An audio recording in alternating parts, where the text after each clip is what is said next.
a great, fun dad, a cool dad. He's gonna always tell you, I'm cool, I got the swag. I could not have asked for a better father for my daughter. And for his life to end the way it did, it was just horrific.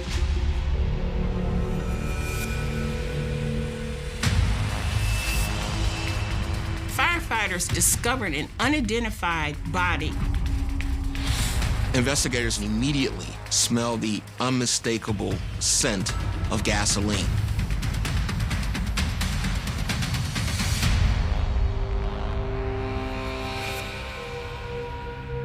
Timothy greeted someone at the front door. This person who appears to be a meter reader. We tried to ask the public, hey, does anybody know who this person is? I'm like, what enemies could he have? Who could do this? All that effort to more or less put a costume on, then execute them. It's kind of the ultimate payback. September 14th, 2015, at 12:43 a.m., the Chicago Fire Department responds to a 911 call about a house fire in Morgan Park. The neighbors heard a loud explosion. It woke the whole neighborhood up. And because it alarmed everybody, they proceeded to call 911. Firefighters find a single-story home fully engulfed in flames. Firefighters rushed inside of the house to battle this blaze. By 1:22 a.m., the fire is extinguished. Firefighters aren't going from room to room. They discovered an unidentified body in the back addition. They discover this body. It's burnt, really beyond, recognition. The homeowner is listed as 48-year-old Timothy Lawrence. The assumption is that it was probably Timothy. One of the firefighters knew him and called his ex-wife.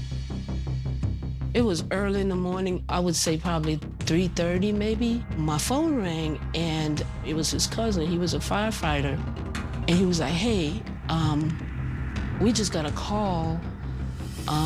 There's a fire at Tim's house. He's like, have you heard from him? I called my parents and I'm like, hey, I just got a call saying that Timothy's house is on fire. Nobody can reach him. And my mom didn't want me to drive, so they came and got me, and we went to the house. In my mind, I'm still hoping, I'm still praying.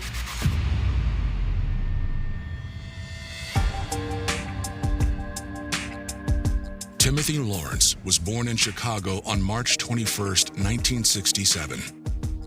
The second son in a family of 5. Timothy's parents got a divorce, and he ended up moving around a lot. In fact, he stayed in about 17 addresses.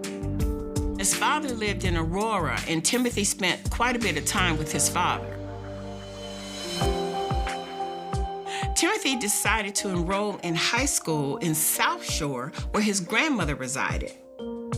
During his senior year at South Shore High School, Timothy met Patricia.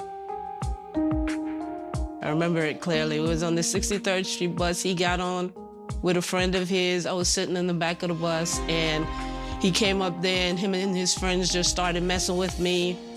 I had a heavy accent at that time, so when I said something, he was like, oh my God, where are you from? And so we just got to talking, and he asked for my number. I gave it to him, and by the time I got home, my grandmother was like, hey, some boy named Timothy called for you. I'm like, wow, that was quick.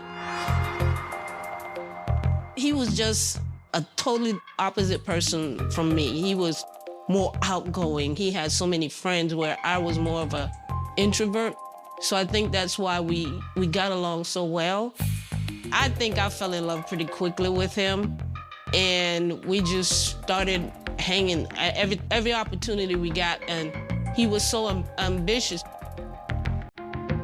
Timothy dreamt of becoming a professional performer. In high school, he was in this group called the Men from Mars, and it was a dance. They dance and they rap. I just knew he was gonna make it as a musician. because that's how into it he was. In 1995, after 10 years together, Timothy and Patricia got married. Soon after, they welcomed a daughter, Destiny. He was just a great, fun dad, a cool dad. If you ask him, he's gonna always tell you, I'm cool. I got the swag, stuff like that. Timothy set his dreams of fame aside and focused on fatherhood. Once I had Destiny, he was like, I gotta take care of my family. I gotta do something else. So he went ahead and got his CDL, and he was on the road for a while. He did not like it. He did not like being on the road, especially. He'll be gone weeks at a time. When he was on the road and couldn't answer, I would leave him voicemails of me, of like songs that I came up with. It was really cute. In the early 2000s, Timothy and Patricia hit a rough patch. I think we just kind of grew apart. And I know people say that, but it is something that happened. I think we just, because we met so young, I think both of us didn't think that we didn't experience life, Not quite ready for divorce, the couple settled on separation. It was very kind of strange for me, to the point where he had to kind of drill it in my head, like, no, we're separating. This is for real. There was a few years after we separated that things was pretty rough with us, but we always knew that our number one priority was Destiny. That was it. I mean, we would argue, but when it came to her, there was no argument. Whatever the case may be, he was there. He was my biggest hype man. Timothy made another big change. Eventually, he started working as a garbage truck driver, and he also drove the snowplow. He did that for a long time. In August 2007, Timothy purchased a home in the Morgan Park neighborhood. He was able to, get his own house. He worked hard for a lot of his life. So I think when he finally moved into his house, it was like a reward to him. For almost a decade, Timothy and Patricia remained separated. They were just like very good co-parents and best friends. We got back together several times. The only reason that the divorce finally went through is because he started dating a young lady, and he was like, I don't think it's right in God's eye that I'm still married, but I'm out here, dating. I would say he was kind of a ladies' man a little bit. There were a couple girlfriends that I was introduced to. They were cool. In the fall of 2014, Destiny moved to Alabama for college. Even with hundreds of miles between them, Timothy was always there for his daughter. The only thing that he kind of drilled into my head was to stay in school, get as much education as you can. He's always been a great dad.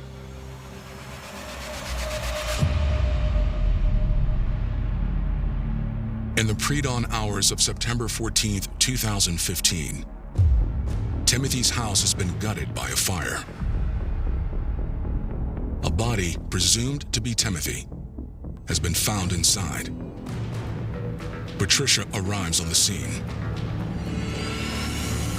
When I walked up and introduced myself to the detective, I explained who I was, and he was like, have you heard from Timothy? I said, no.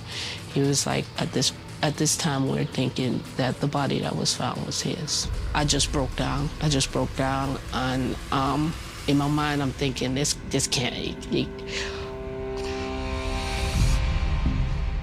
The police asked Patricia, Timothy's ex-wife, to come to the police station to give an interview. With Patricia on her way, detectives with the Chicago Police Department take an initial walkthrough of the scene with investigators from the fire department. Fire investigators immediately smell the unmistakable scent of gasoline. For all purposes, this was an obvious arson. The smell of gas is very distinctive, and there was no reason for there to be gas inside the residence unless it was used as an accelerant to start this fire. The body was so badly burned that they couldn't tell who he was or how he died, but everything pointed to foul play. Detectives released the body to the medical examiner for autopsy.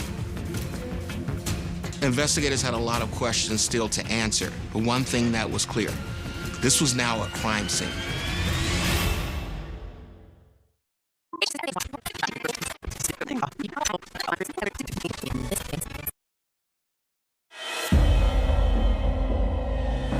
Following a fire at the home of 48-year-old Timothy Lawrence, Chicago investigators suspect foul play. There was a body. It smelled like gasoline all throughout the house. And there was this massive fire. We know it's a crime, so evidence technicians come. The body was found in an addition in the back of the house, so they're going to start there. So that's really where the fire started. I mean, that was like burnt to the ground. That was all made of wood. That was a point of origin. There was several distinct areas where an accelerant was visibly seen and you could smell it.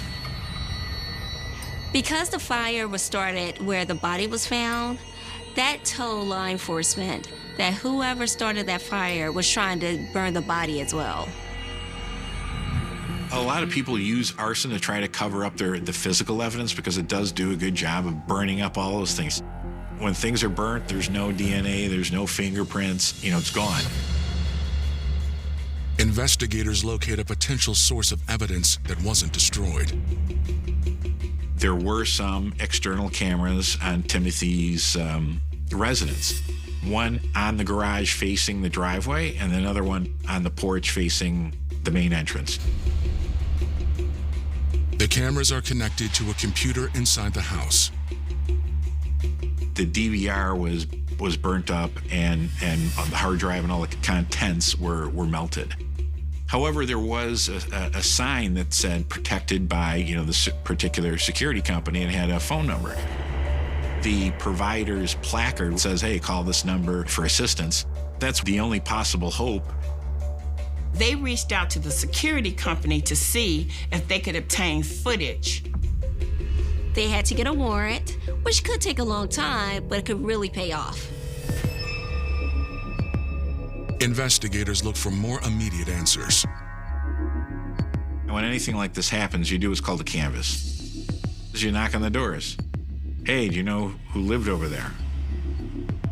How is that person? Do you know anybody that you'd think that, would want to do this?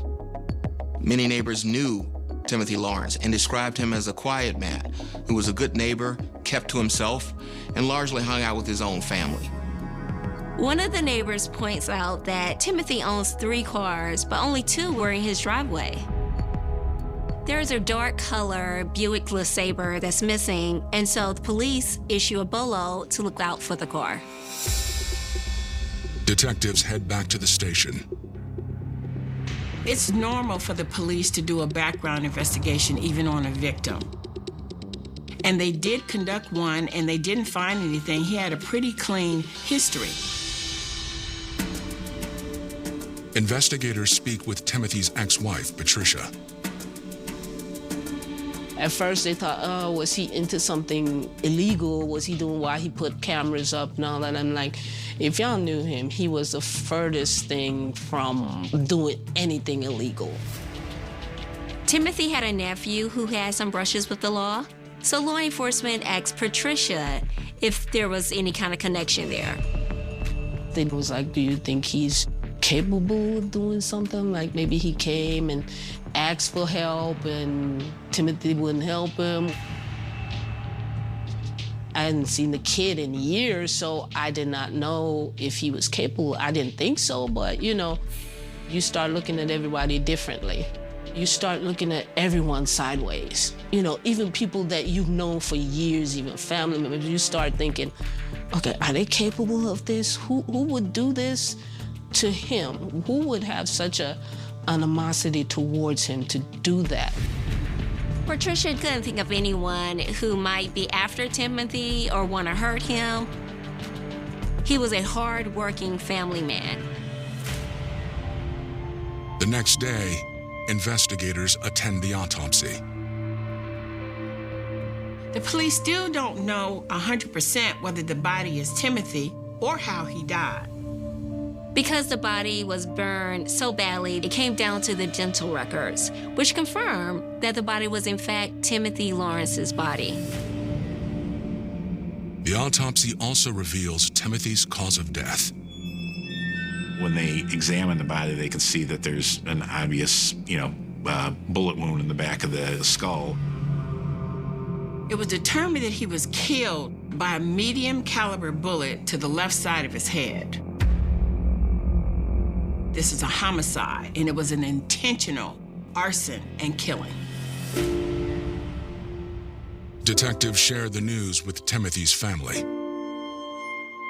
It was very jarring, very confusing, because like I said, the type of person my dad is, it took a lot for him to even get mad. So I'm like, what?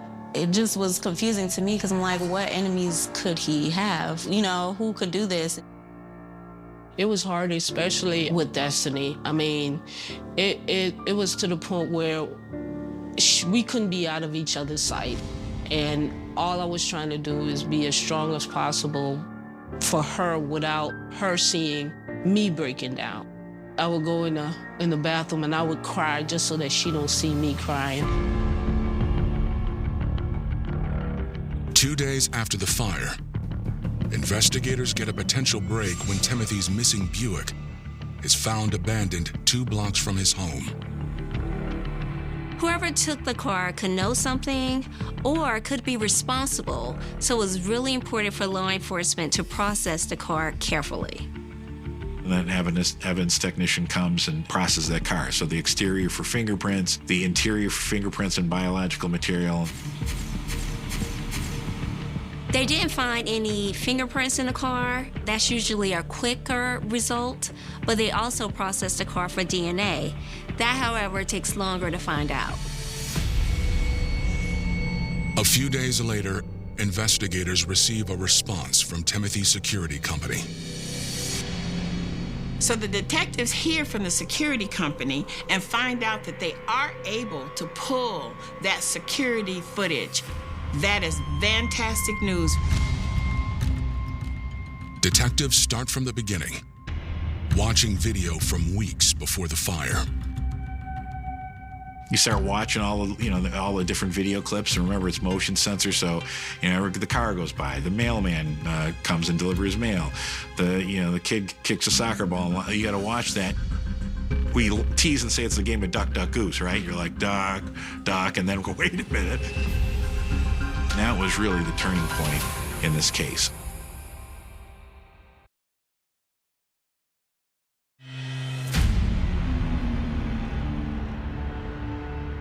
Chicago police detectives pore over hours of security camera footage obtained from the home of shooting victim Timothy Lawrence. A clip from 2 days before the fire catches their attention. On September 12th, it appeared that Timothy greeted someone at the front door. This person was dressed in a hard hat and a day-glow vest.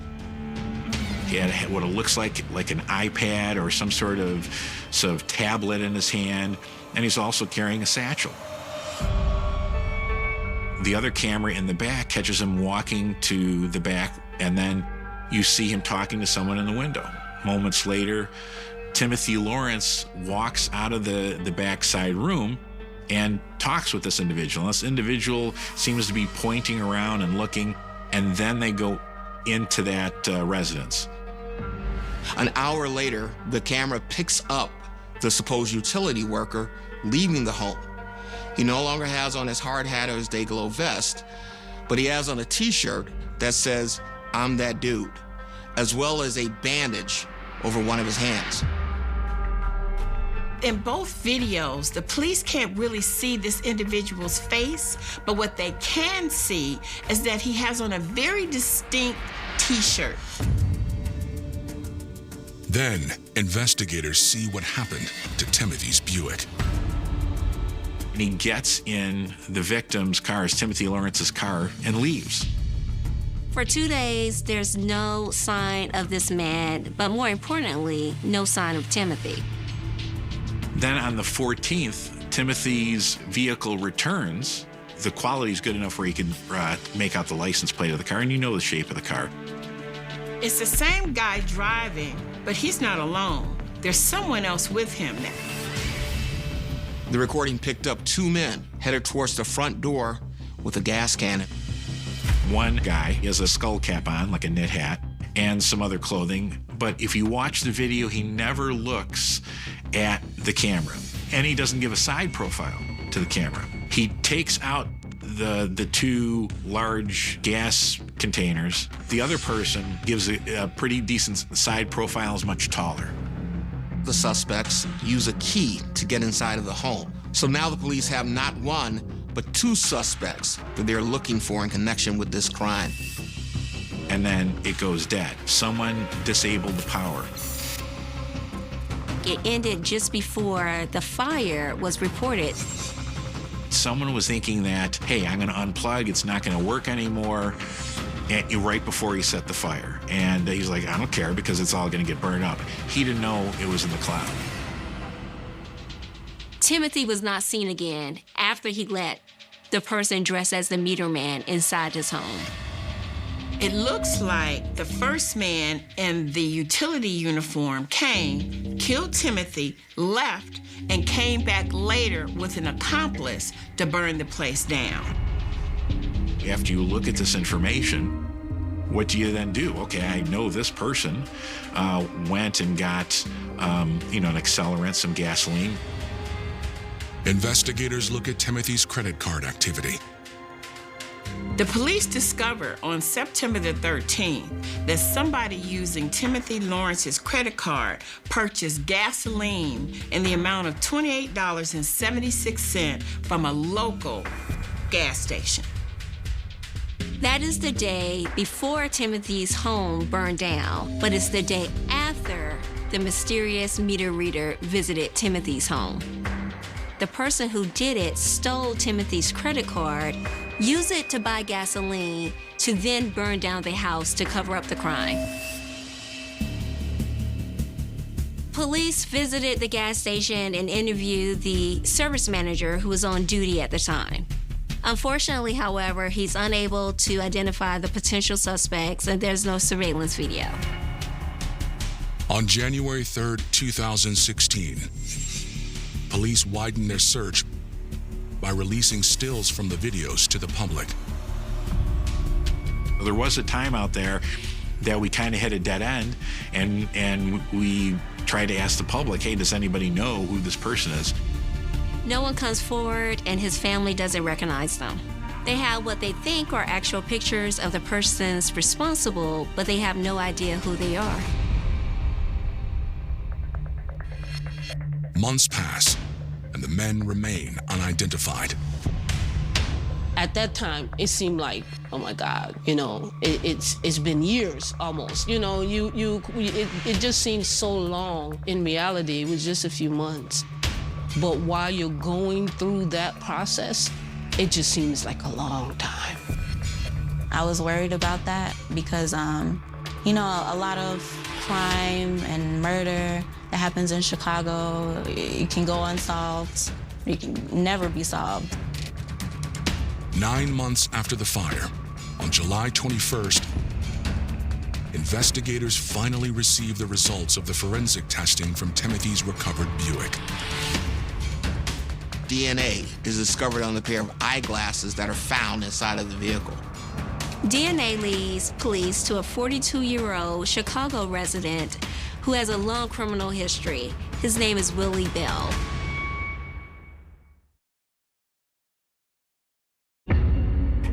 In July 2016, 9 months after the murder of Timothy Lawrence, Chicago police have a suspect and a name. Willie Bell had a long list of prior convictions, including a conviction for armed robbery, aggravated discharge of a firearm, and for trespassing. To learn more about him, investigators look online. Social media postings are not private. They're there for the world to see. Oftentimes, defendants, criminals, or people accused of crimes leave breadcrumbs on social media. Right away, detectives locate an incriminating photo. Investigators made the shocking discovery in Willie Bell's social media of photographs of him wearing the same shirt, "I'm that dude," that was seen leaving the home after the murder of Timothy Lawrence. We saw the shirt, "I'm that dude," which is still one of my all-time favorite ironies in cases. Investigators obtain warrants for Willie Bell's private Facebook messages. Detectives go through hundreds of messages. They learn that his 3-year relationship with his girlfriend had ended, and Willie refused to accept that it was over. Detectives make a potentially important connection. On July 30th, Timothy Lawrence had become Facebook friends with Willie Bell's ex-girlfriend. Around the same time, Timothy and the ex-girlfriend became connected. Willie got into a really bad argument with his ex-girlfriend. Detectives theorize that Willie was jealous over her new friendship with Timothy.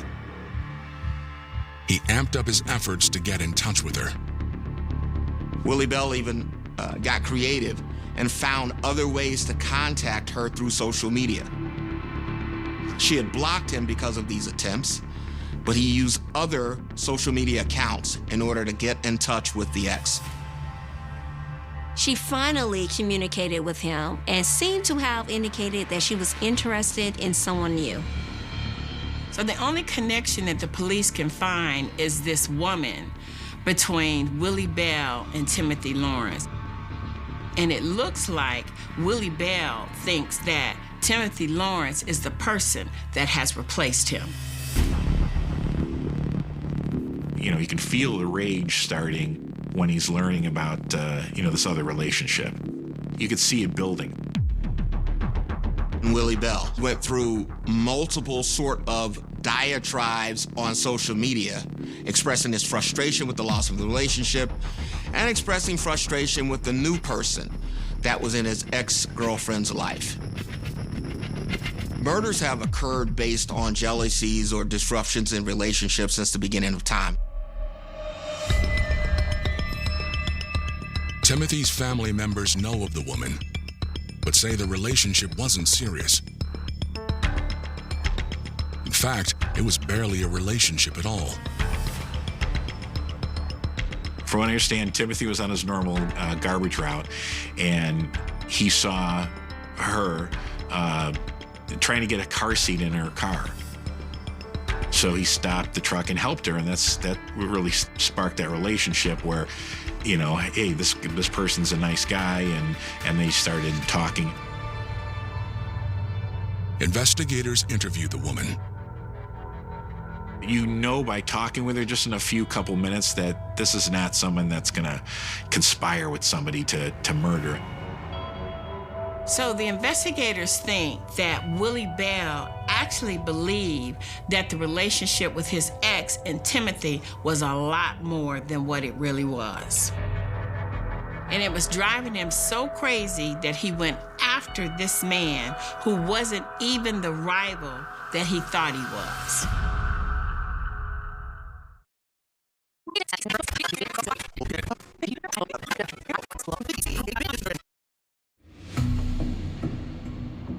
By the fall of 2016, investigators believe Willie Bell is responsible for the death of his perceived enemy, Timothy Lawrence.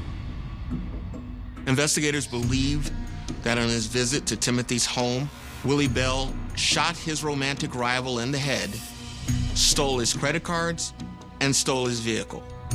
In order to prove him guilty, they've got to put their case together piece by piece, brick by brick. Think of a spoke of a wheel. It's all of these spokes all pointing to the center. It has to be that person. Well, the investigators put surveillance on Willie, and they determined what he drives, which is a Cadillac, and they also know where he lives.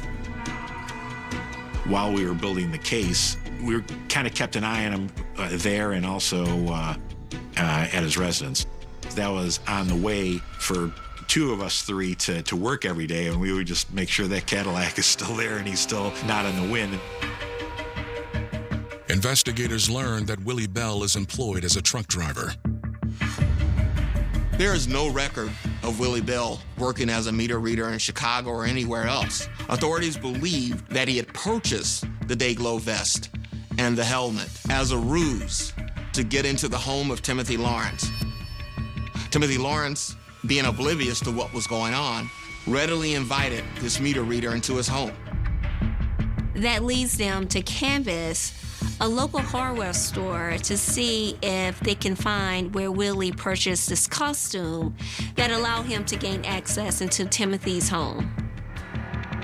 Footage from a local hardware store shows Willie entering the hardware store and purchasing the hard hat and the Dayglow vest 1 week before the murder of Timothy Lawrence. And at the time, the self-checkouts where he went have a little micro SD card and it only records 10 days. So we couldn't get that great facial shot because it was beyond, by the time we figured this all out, it was a little bit later, but they still had the footage, the overview footage of him coming in, him purchasing it. They also obtained footage of him leaving the store in his Cadillac. Next, detectives subpoena Willie Bell's phone records. Cell records can show you which cell tower a phone pings from. You can start to pinpoint about where that phone was. The phone records placed Willie Bell in the area of the home on both the day of the fire and on the day of the homicide. He was in the area in both the 12th and the 14th. The records also expose an unexpected clue. Phone records revealed that Willie Bell was in constant contact with Philip Bell, his older brother, at the time of the fire at Timothy Lawrence's home. So police had their man. But there was that second person that they saw in the video carrying the gas can. Could it be Philip Bell? A close analysis of the surveillance video, as well as a still shot of Philip Bell, led authorities to the conclusion that Philip was the accomplice of his brother Willie on the day of the fire. On October 24th, 2016, over a year after the fire, authorities are ready to confront Willie Bell in person. We call it the death of 1,000 cuts. So it's all of those pieces of evidence. It's not just one. It's the stack upon stack upon stack. It's the DNA. It's the cell phone evidence bringing him in those scenes. So looking at all those facts, there's no one did it but Willie. More than a year after this murder had been committed, Willie Bell was stopped by police as he drove home from his job. Myself and Detectives Cummings actually grabbed him, was right in front, not too far from his home, right in front of the 22nd District Police Station when we picked him up. Willie doesn't have a lot to say. He denies everything. He isn't going to confess. He says he does not know Timothy and he's never been to Timothy's home. 4 days later, police arrest Willie's brother and suspected accomplice, Philip Bell. If you have two people that have committed a crime together, you're going to obviously use that against each other to have one talk about the other one. Now's the time to pick a side.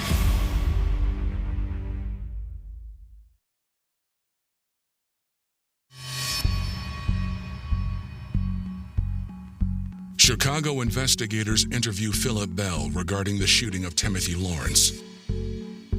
They suspect that Philip helped his brother, Willie, attempt to cover up the crime by setting a fire inside Timothy's home. It's always interesting when something happens and it's family involved. It just comes down to either loyalty or self-preservation. So this is a very difficult situation for the brother to be in because he has his loyalty to his brother, but also he has to save himself. And Philip ultimately chose to talk and tell the truth. So Philip said that Willie called him and told him that he had hit a lick, meaning that he had tried to rob someone and that person had fought back. During the struggle, Willie said that he had shot and killed the other person.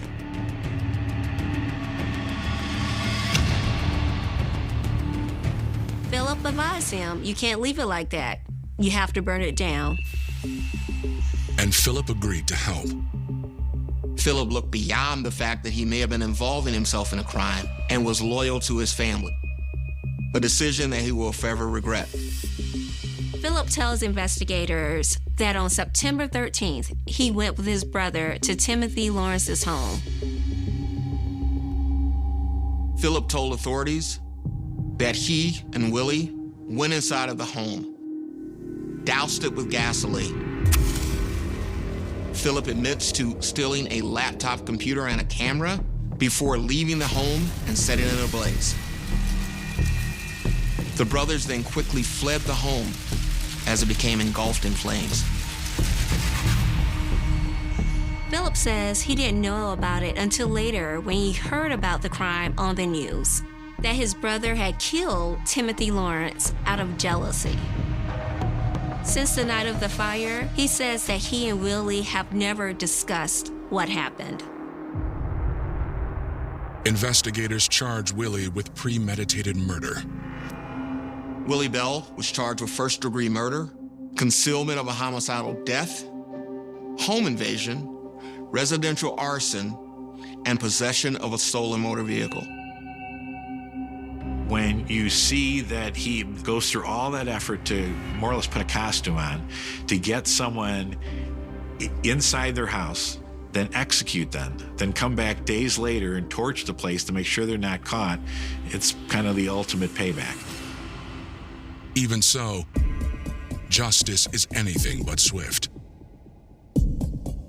Willie and his attorney kept making excuses as to push it back, keep pushing it back. Philip is ultimately charged with concealment of a homicidal death and residential burglary. Philip pays the price for his involvement. In 2021, he is sentenced to 2 years, one in prison and another under supervised release. His brother kind of went to jail and got out before Willie even got sentenced. In April 2023, Willie Bell runs out of excuses. It took 7 years. It was the longest 7 years of my life. I must commend the state's attorney at the time. Him and the victims and witness advocate, they kept me up to date with everything. I was at work and he called me and he's like, I have some news. Willie decided ultimately to cut his losses and to plead guilty.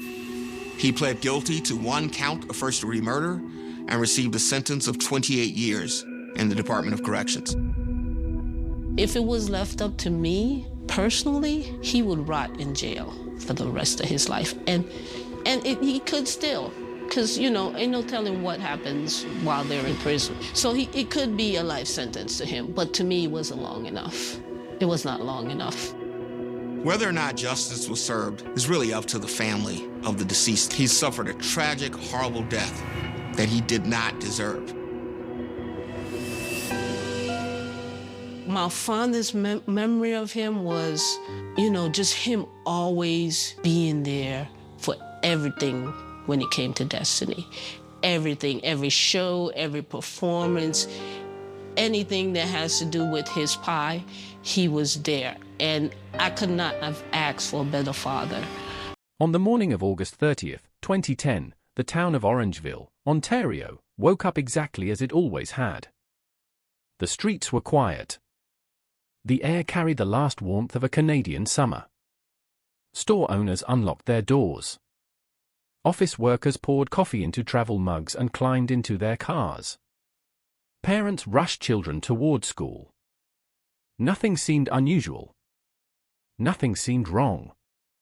And yet, hidden behind the ordinary rhythm of that Monday morning, something terrible had already happened. A woman had vanished. Not the kind of disappearance people easily explain away. Not the kind where someone simply decides to leave. This was different. Because Sonia Vareshin was not the type of person who disappeared. She did not abandon responsibilities. She did not miss work. She did not ignore phone calls. She did not vanish without warning. For 42 years, her life had followed a pattern built on reliability, kindness, and routine. Friends knew where she would be.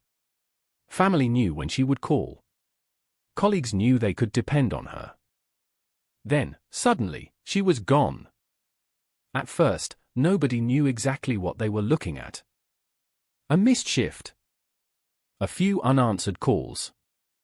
A growing feeling in the pit of someone's stomach that something wasn't right. Then came the discovery. A white Toyota Corolla sat abandoned behind Orangeville's town hall. The vehicle looked wrong. Not damaged. Not burned. Not hidden. Just wrong. The doors were open. The trunk stood exposed. And inside the vehicle were signs that immediately transformed concern into fear. Blood. Enough blood to stop investigators in their tracks. Enough blood to convince experienced officers that this was no ordinary missing person case. Somewhere between the previous night and the first hours of that morning, violence had entered Sonia Vareshin's life. The question was simple. Where was she? The answer would become one of Canada's most haunting mysteries. As police rushed to Sonia's home on Spring Street, they hoped to find explanations. Instead, they found more questions. The house stood where it always had. The lawn looked normal. The neighborhood appeared peaceful. Nothing about the exterior suggested the nightmare waiting inside. But once investigators crossed the threshold, the atmosphere changed. There were signs of a struggle. There was blood. A lot of blood. The kind of scene that leaves detectives standing silently for a moment as they try to understand what unfolded within those walls. A woman was missing. Her car had been abandoned. Her home contained evidence of violence. And yet there was no body. No witness. No suspect. No obvious motive. Only silence. The kind of silence that grows heavier with every passing hour. Outside, life continued. People drove to work. Neighbors watered their gardens. Dogs barked behind backyard fences. But behind police tape, investigators began piecing together fragments of a story they could not yet see. Somewhere in Orangeville, someone knew exactly what had happened. Someone had walked away from that house. Someone had left behind blood. Someone had left behind fear. And someone believed they would never be caught. Days passed. Search teams spread across fields, forests, roads, and waterways. Volunteers joined the effort. Friends waited for updates. Family members stared at phones that never rang. Every hour without answers deepened the dread. The possibility that Sonia might still be alive slowly began to collide with a darker reality. Then, 6 days later, the worst fears became real. A person walking through a wooded area near Caledon made a discovery no one ever wants to make. Hidden among the trees. Far from the life she had known. Far from the patients she cared for. Far from the family who loved her. The body of Sonia Vareshin was found. The search was over. The murder investigation had only begun. For detectives, finding the victim often marks the beginning of understanding. But in this case, the discovery opened an even deeper mystery. Because the evidence suggested something unusual. Something unsettling. The person responsible had not acted randomly. The crime scene told a story of movement. Of planning. A familiarity. Investigators would eventually come to believe that the killer likely knew the area well. Perhaps even better than they knew Sonia herself. And then there was the DNA. The scientific fingerprint that has solved countless murders. The silent witness criminals cannot intimidate. Cannot threaten. Cannot kill. Detectives recovered DNA believed to belong to the perpetrator. For many investigations, that would be the breakthrough. The moment the clock starts ticking toward an arrest. But not here. The DNA belonged to someone. A real person. A person who had walked through the world unnoticed. A person who had left traces behind. Yet when investigators searched databases, there was no match. Nothing. No name. No criminal record connecting the evidence to a suspect. It was as though the killer existed in the shadows. Close enough to leave DNA. Far enough to remain invisible. Then came another clue. A footprint. Not just any footprint. A distinctive boot print linked to a Wind River work boot sold throughout Canada. Size 10 or 11. A small detail. The kind many people would overlook. But detectives studied it relentlessly. Because murder investigations often hinge on details that seem insignificant. A shoe. A fiber. A receipt. A scratch on a door frame. A few seconds captured on surveillance footage. Tiny fragments that become the difference between mystery and justice. Yet despite years of work, despite hundreds upon hundreds of interviews, despite countless hours spent reviewing evidence, the identity of Sonia's killer remained hidden. 1 year passed. Then 5. Then 10. The seasons changed. Summer turned to autumn. Autumn surrendered to winter. Snow covered roads where investigators once searched. Spring returned. Flowers bloomed. Children grew up. Businesses changed hands. Entire chapters of life unfolded. But one question remained frozen in time. Who killed Sonia Vareshin? What makes this case so disturbing is not simply that it remains unsolved. Canada has many unsolved murders. The reason this case continues to haunt investigators is because it feels solvable. The clues are there. The DNA exists. The behavioral profile exists. The footprint exists. The timeline exists. Somewhere, the answer exists. And yet the final piece refuses to appear. Imagine living with that knowledge. Imagine being Sonia's family. Knowing someone out there carries the truth. Knowing that person may have watched news reports. May have listened to public appeals. May have sat quietly in a restaurant while people discussed the case nearby. May have smiled at neighbors. Gone to work. Celebrated birthdays. Lived an ordinary life while carrying an extraordinary secret. A secret buried alongside a murder. Investigators have long believed that the killer's behavior changed after the crime. Perhaps they suddenly altered their appearance. Perhaps they threw away boots. Perhaps they missed work unexpectedly. Perhaps they became anxious whenever the case appeared in the news. Perhaps they followed every update with obsessive attention. Because criminals often leave behind more than physical evidence. They leave behavioral evidence. Guilt changes routines. Fear changes habits. The burden of secrecy changes people. And somewhere in Ontario, perhaps someone noticed. A coworker. A friend. A neighbor.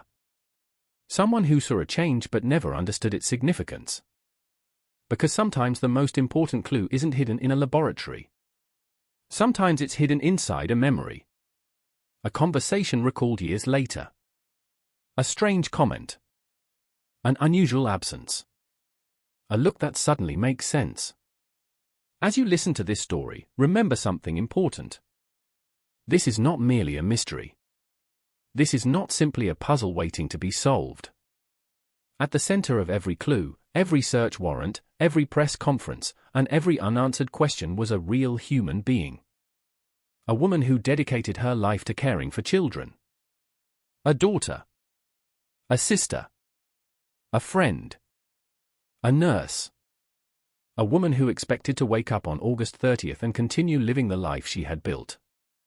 Instead, she became the victim of a crime that would leave an entire community searching for answers for more than a decade. Tonight, we retrace every step. We return to the streets of Orangeville. We follow the final known movements of Sonia Varashin. We examine the evidence. The suspects. The dead ends. The theories. And the haunting possibility that the person responsible has been hiding in plain sight all along. Because somewhere between a quiet summer evening and a horrifying discovery in the woods lies the truth. And after all these years, that truth is still waiting to be found. Before the bloodstains, before the abandoned car, before investigators began mapping timelines across whiteboards and pinning photographs to evidence boards, there was Orangeville. At first glance, Orangeville seemed like the kind of place where serious crime belonged somewhere else. Located northwest of Toronto, the town carried a slower rhythm than the sprawling city beyond it. It was a community where people recognized familiar faces at grocery stores and coffee shops. The streets were lined with small businesses. Historic brick buildings stood along Broadway, the town's main artery, their storefront windows reflecting summer sunlight and the steady flow of local life. Orangeville was not isolated from the world, but it felt removed from its chaos. Families settled there seeking space, stability, and quiet. Children rode bicycles through residential neighborhoods. Neighbors exchanged greetings while mowing lawns. Community events filled calendars. People attended local sports games, church gatherings, fundraisers, and seasonal festivals. There was comfort in predictability. The town had experienced crime before, as every community does, but violence of the kind that would later shock Orangeville was rare enough to feel distant. People locked their doors, but many did so out of habit rather than fear. It was the sort of place where routines became part of the landscape itself. Every morning, familiar vehicles appeared in familiar driveways. Every evening, porch lights illuminated familiar homes. And among those homes stood a modest residence on Spring Street. A house that would eventually become the center of one of Canada's most perplexing murder investigations. But in August of 2010, nobody could have imagined that. The final days of that summer unfolded beneath warm skies and long daylight hours. Trees were still lush and green. The air carried the scent of cut grass and late-season flowers. School was preparing to resume after summer break. Families were squeezing the final moments from the season before autumn arrived. Everything felt normal. Yet sometimes the most disturbing crimes begin in places where nothing appears unusual. That is what makes them so frightening. There is no warning. No storm clouds gathering overhead. No obvious signs that something terrible is approaching. Life simply moves forward until one moment changes everything. To understand the mystery of Sonia Varashin's disappearance, it is important to understand the environment in which she lived. Orangeville was not a place of anonymity. People knew one another. Connections overlapped. A coworker might also be a neighbor. A neighbor might know a cousin. A casual conversation at a grocery store could reveal information about dozens of local residents. In communities like this, strangers often stand out. Unfamiliar vehicles attract attention. Unusual behavior gets noticed. Yet somehow, despite all those eyes and all those routines, a killer managed to move through Orangeville without revealing their identity. That reality would later haunt investigators. Because it suggested something unsettling. Perhaps the person responsible was not a stranger to the area at all. Perhaps they blended in perfectly. Perhaps they belonged. The geography of the region added another layer to the mystery. Orangeville sat surrounded by rolling countryside, forests, farms, and winding rural roads. Drive a short distance from the town center and the landscape began to change. The busy streets gave way to open fields. Dense patches of woodland appeared along quiet roads. Hidden trails disappeared into trees. Remote areas existed only minutes from residential neighborhoods. It was beautiful terrain. It was also terrain capable of concealing secrets. A person familiar with the area would understand which roads received little traffic, which paths disappeared into forests, which locations offered privacy, which stretches remained dark and isolated after sunset. When investigators later analyzed the crime, geography became impossible to ignore. The movement of both victim and offender appeared linked to someone who understood the landscape. Someone comfortable navigating its roads. Someone familiar with the rhythms of the region. Yet those conclusions would come later. In August 2010, nobody was thinking about murder. Nobody was studying maps. Nobody was searching forests. Life continued normally. The hospital where Sonia worked remained busy. Patients arrived. Doctors moved from room to room. Nurses completed endless responsibilities that often went unnoticed by the outside world. Inside pediatric care units, there existed a unique kind of emotional labor. Medical professionals cared not only for sick children but also for frightened parents. They delivered reassurance, comfort, hope, sometimes heartbreak. People who work in such environments often develop remarkable resilience. But they also carry emotional burdens invisible to everyone around them. The work demands patience, compassion, consistency, traits that colleagues frequently associated with Sonia. The community she served extended beyond hospital walls. Healthcare workers often become woven into the fabric of local life. They meet families during vulnerable moments. They witness fear, relief, grief, and recovery. Their names become familiar. Their faces become trusted. And trust would become one of the most tragic elements of this story. Because investigators eventually faced a difficult possibility. If Sonia opened her door willingly on the night she disappeared, trust may have played a role. The final weekend of August arrived quietly. The town moved through its routines. People attended social gatherings. Families spent time together. Summer evenings stretched late into the night. Streetlights flickered on as daylight slowly faded. Restaurants filled with customers. Cars rolled through intersections beneath soft orange skies.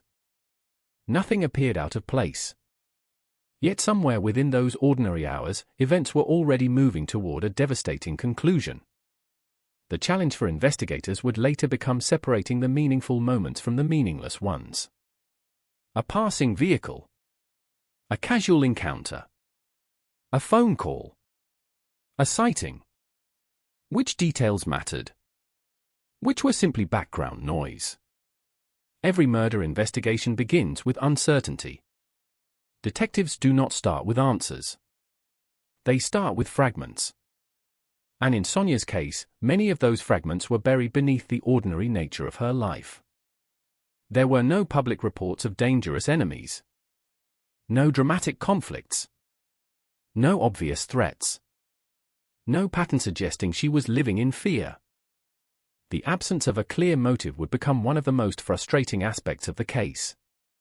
Crimes often make sense once motive emerges. Money. Jealousy. Revenge. Obsession. Control. But when motive remains hidden, investigators find themselves navigating darkness. And the darkness surrounding Sonia's case was profound. The streets she traveled were familiar. The stores she visited were familiar. The people she interacted with appeared familiar. Yet somewhere inside that network of normality, danger existed unnoticed. This raises a question that often appears in true crime investigations. How well do we truly know the places where we live? Most people move through their daily routines believing they understand their environment. They know which roads lead home, which neighbors wave from their porches, which businesses open early, which lights remain on after dark. But every community contains hidden layers. Private struggles. Unspoken obsessions. Secrets carefully concealed behind ordinary appearances. The individual responsible for Sonia's death may have been walking those same streets long before the crime occurred. They may have stood in line at local stores, passed neighbors on sidewalks, driven familiar roads beneath familiar skies. Nothing about them necessarily signaled violence. That possibility remains one of the most chilling aspects of the mystery. Because evil rarely announces itself. It often wears ordinary clothes. It smiles politely. It blends in. As August drew to a close, Orangeville existed in that fragile space where everything still seemed safe. Residents slept peacefully. Families planned for the coming week. Workers prepared for Monday morning. Nobody knew that within days the town would become the focus of national attention. Nobody knew helicopters would eventually circle overhead. Nobody knew investigators would descend upon neighborhoods searching for answers. Nobody knew television cameras would arrive. Nobody knew reporters would begin asking questions impossible to answer. Most importantly, nobody knew that one family's life was about to be shattered. There is a tendency, when examining crimes years later, to view the past through the lens of what happened afterward. We search for warning signs, missed clues, moments that should have stood out. But reality rarely works that way. The people living through those final days had no reason to suspect catastrophe. For them, the weekend was simply another weekend. A collection of ordinary hours. Ordinary conversations. Ordinary plans. And perhaps that is what makes this story so haunting. Not just the violence. Not just the mystery. But the normality that preceded it. Because the distance between an ordinary day and a life-changing tragedy is often far smaller than we imagine. A single knock on a door. A single encounter. A single decision. A single moment.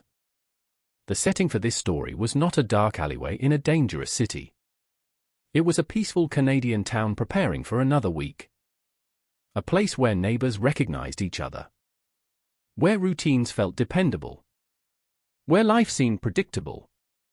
And in that setting, amid familiar streets and familiar faces, one of Canada's most enduring murder mysteries was about to unfold. The town did not know it yet. The community did not know it yet. Even Sonia herself could not have known it. But the final chapter of her life had already begun. And by the time Orangeville realized something was wrong, the woman at the center of that chapter would already be gone. Every unsolved murder leaves behind a mystery. But before there is a mystery, there is a person. A real life.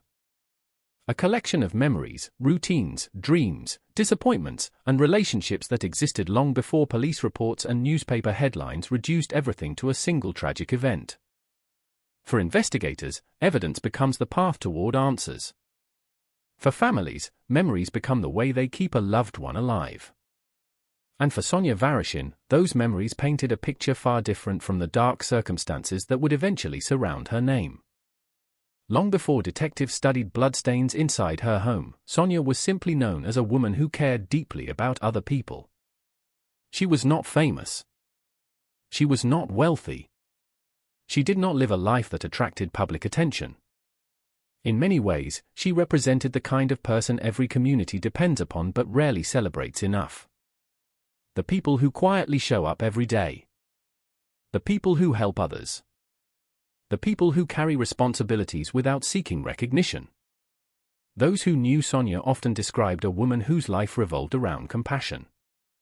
Not the performative kind of kindness that seeks praise. The quieter kind. The kind demonstrated through actions rather than words. The kind that appears in moments when nobody is watching. The decision to stay a little longer when someone needs support. The extra effort offered to comfort another person. The willingness to put someone else's needs ahead of your own. Those qualities eventually led her into nursing. For many people, nursing is simply a profession. For others, it becomes part of who they are. A calling rather than a job. The work requires far more than medical knowledge. It demands emotional strength, patience, empathy, and an ability to remain calm during some of the most difficult moments families can experience.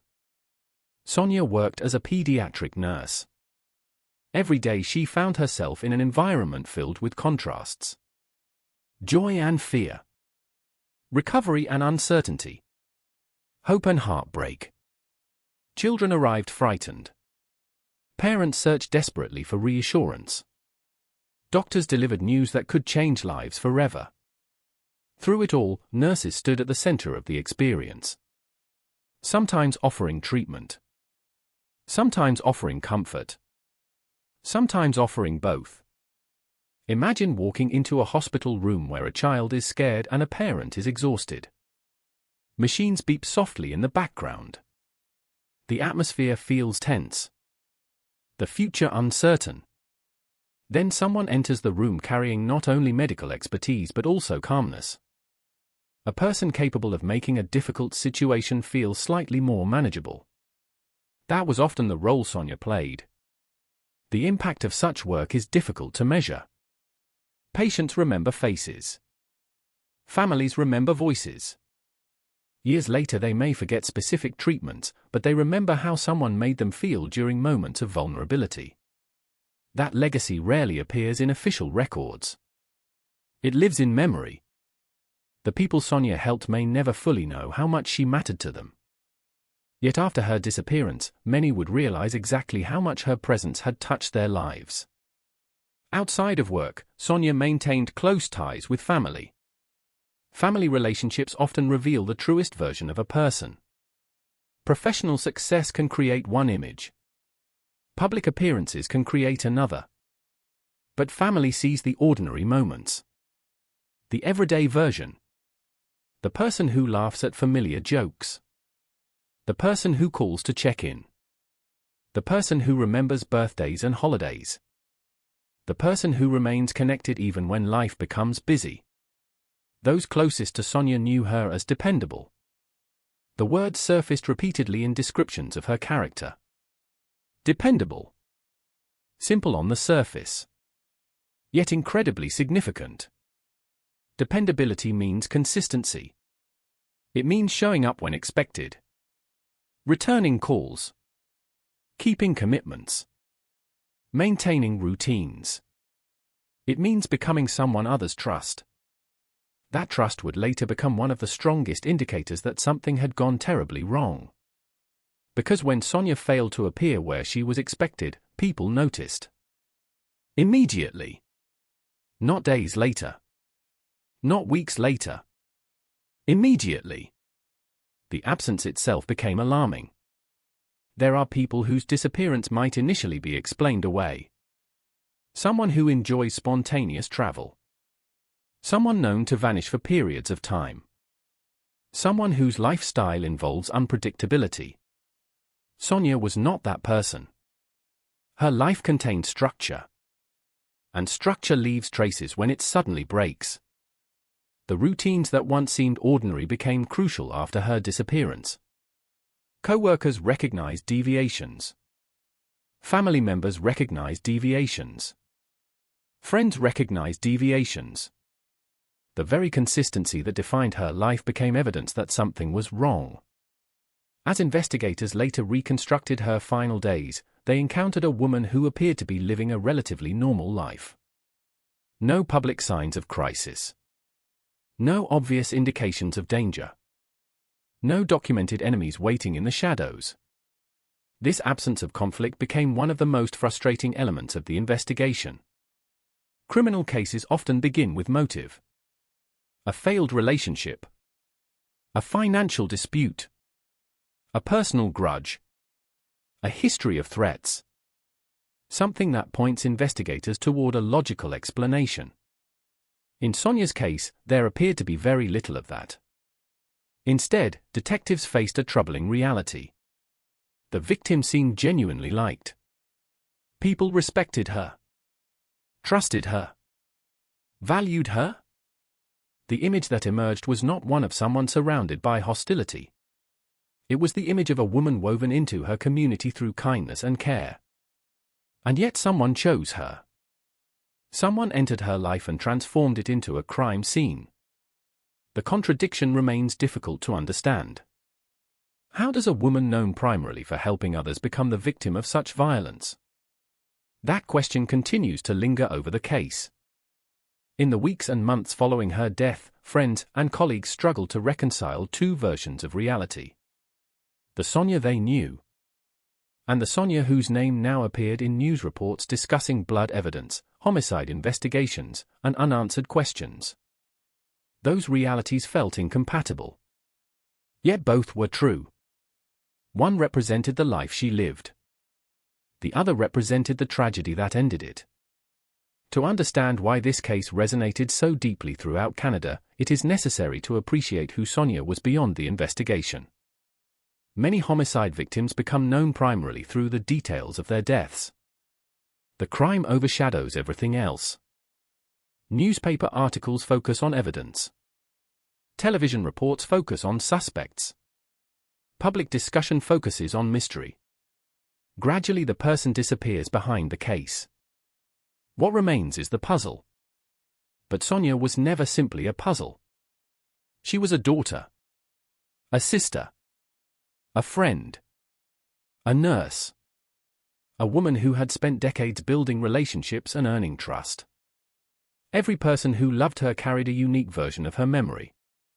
Some remembered conversations. Others remembered laughter. Others remembered kindness offered during difficult times.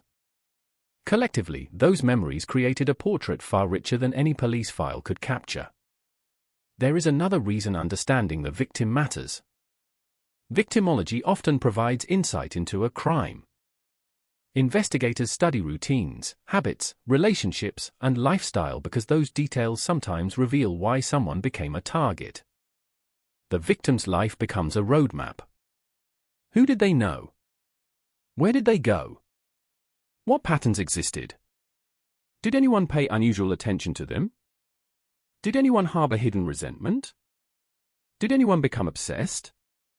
These questions become especially important when motive is unclear. And in Sonia's case, motive remains one of the greatest mysteries. Because nothing about her public life appears to offer an obvious explanation. No straightforward answer emerges. No simple narrative presents itself.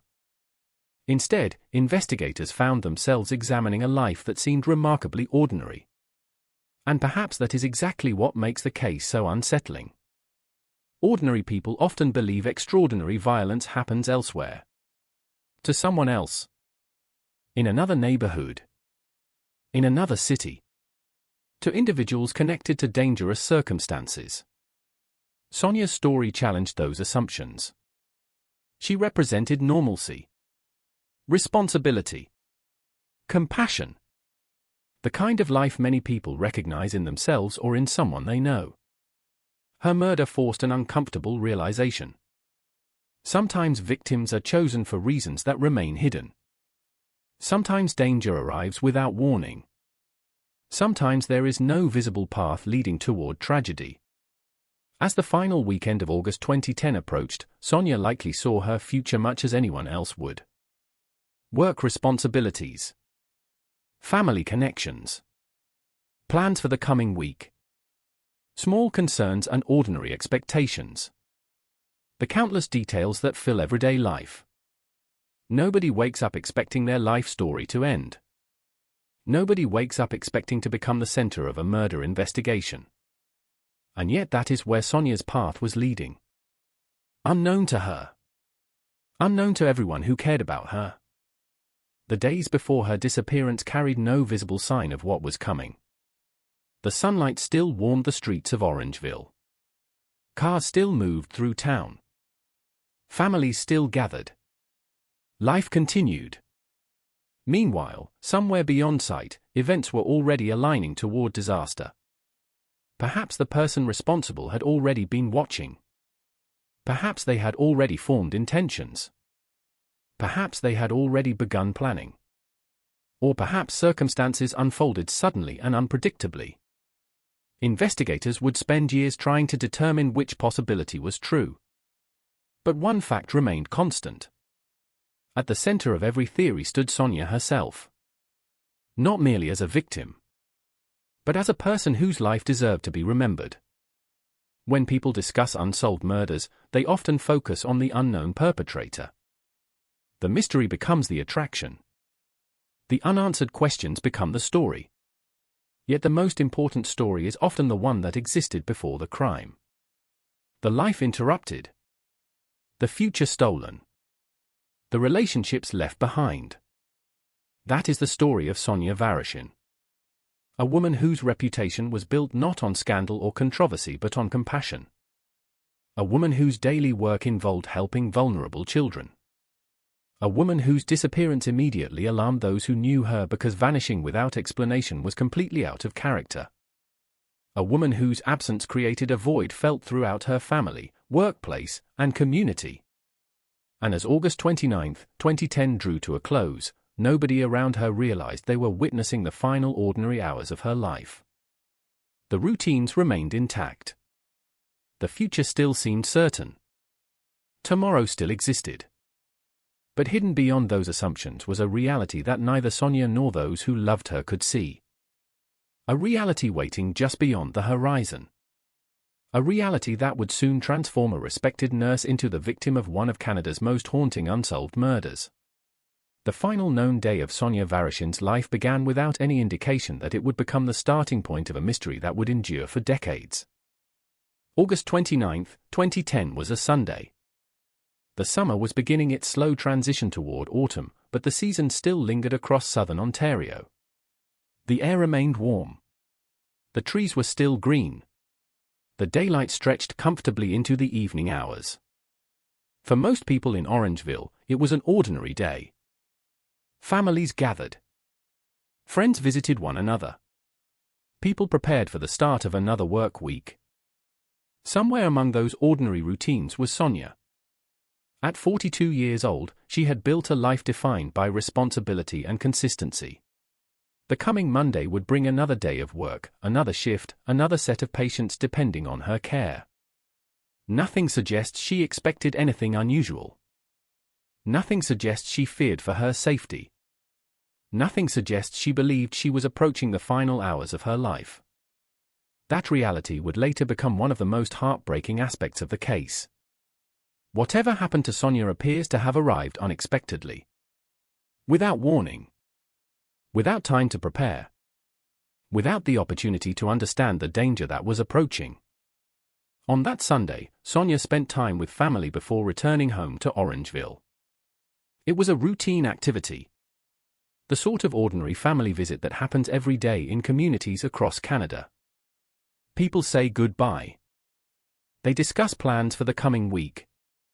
They promise to stay in touch. They climb into their cars and drive home. Nobody imagines those moments will become the last normal memories they share with someone they love. Yet that is exactly what happened. As evening approached, Sonia made her way back to her house on Spring Street. The drive itself was uneventful. Roads stretched beneath the fading light. Traffic moved normally. The countryside surrounding Orangeville gradually darkened as sunset approached. Nothing about the journey stood out. Nothing hinted at the horror waiting ahead. When she arrived home, the neighborhood appeared peaceful.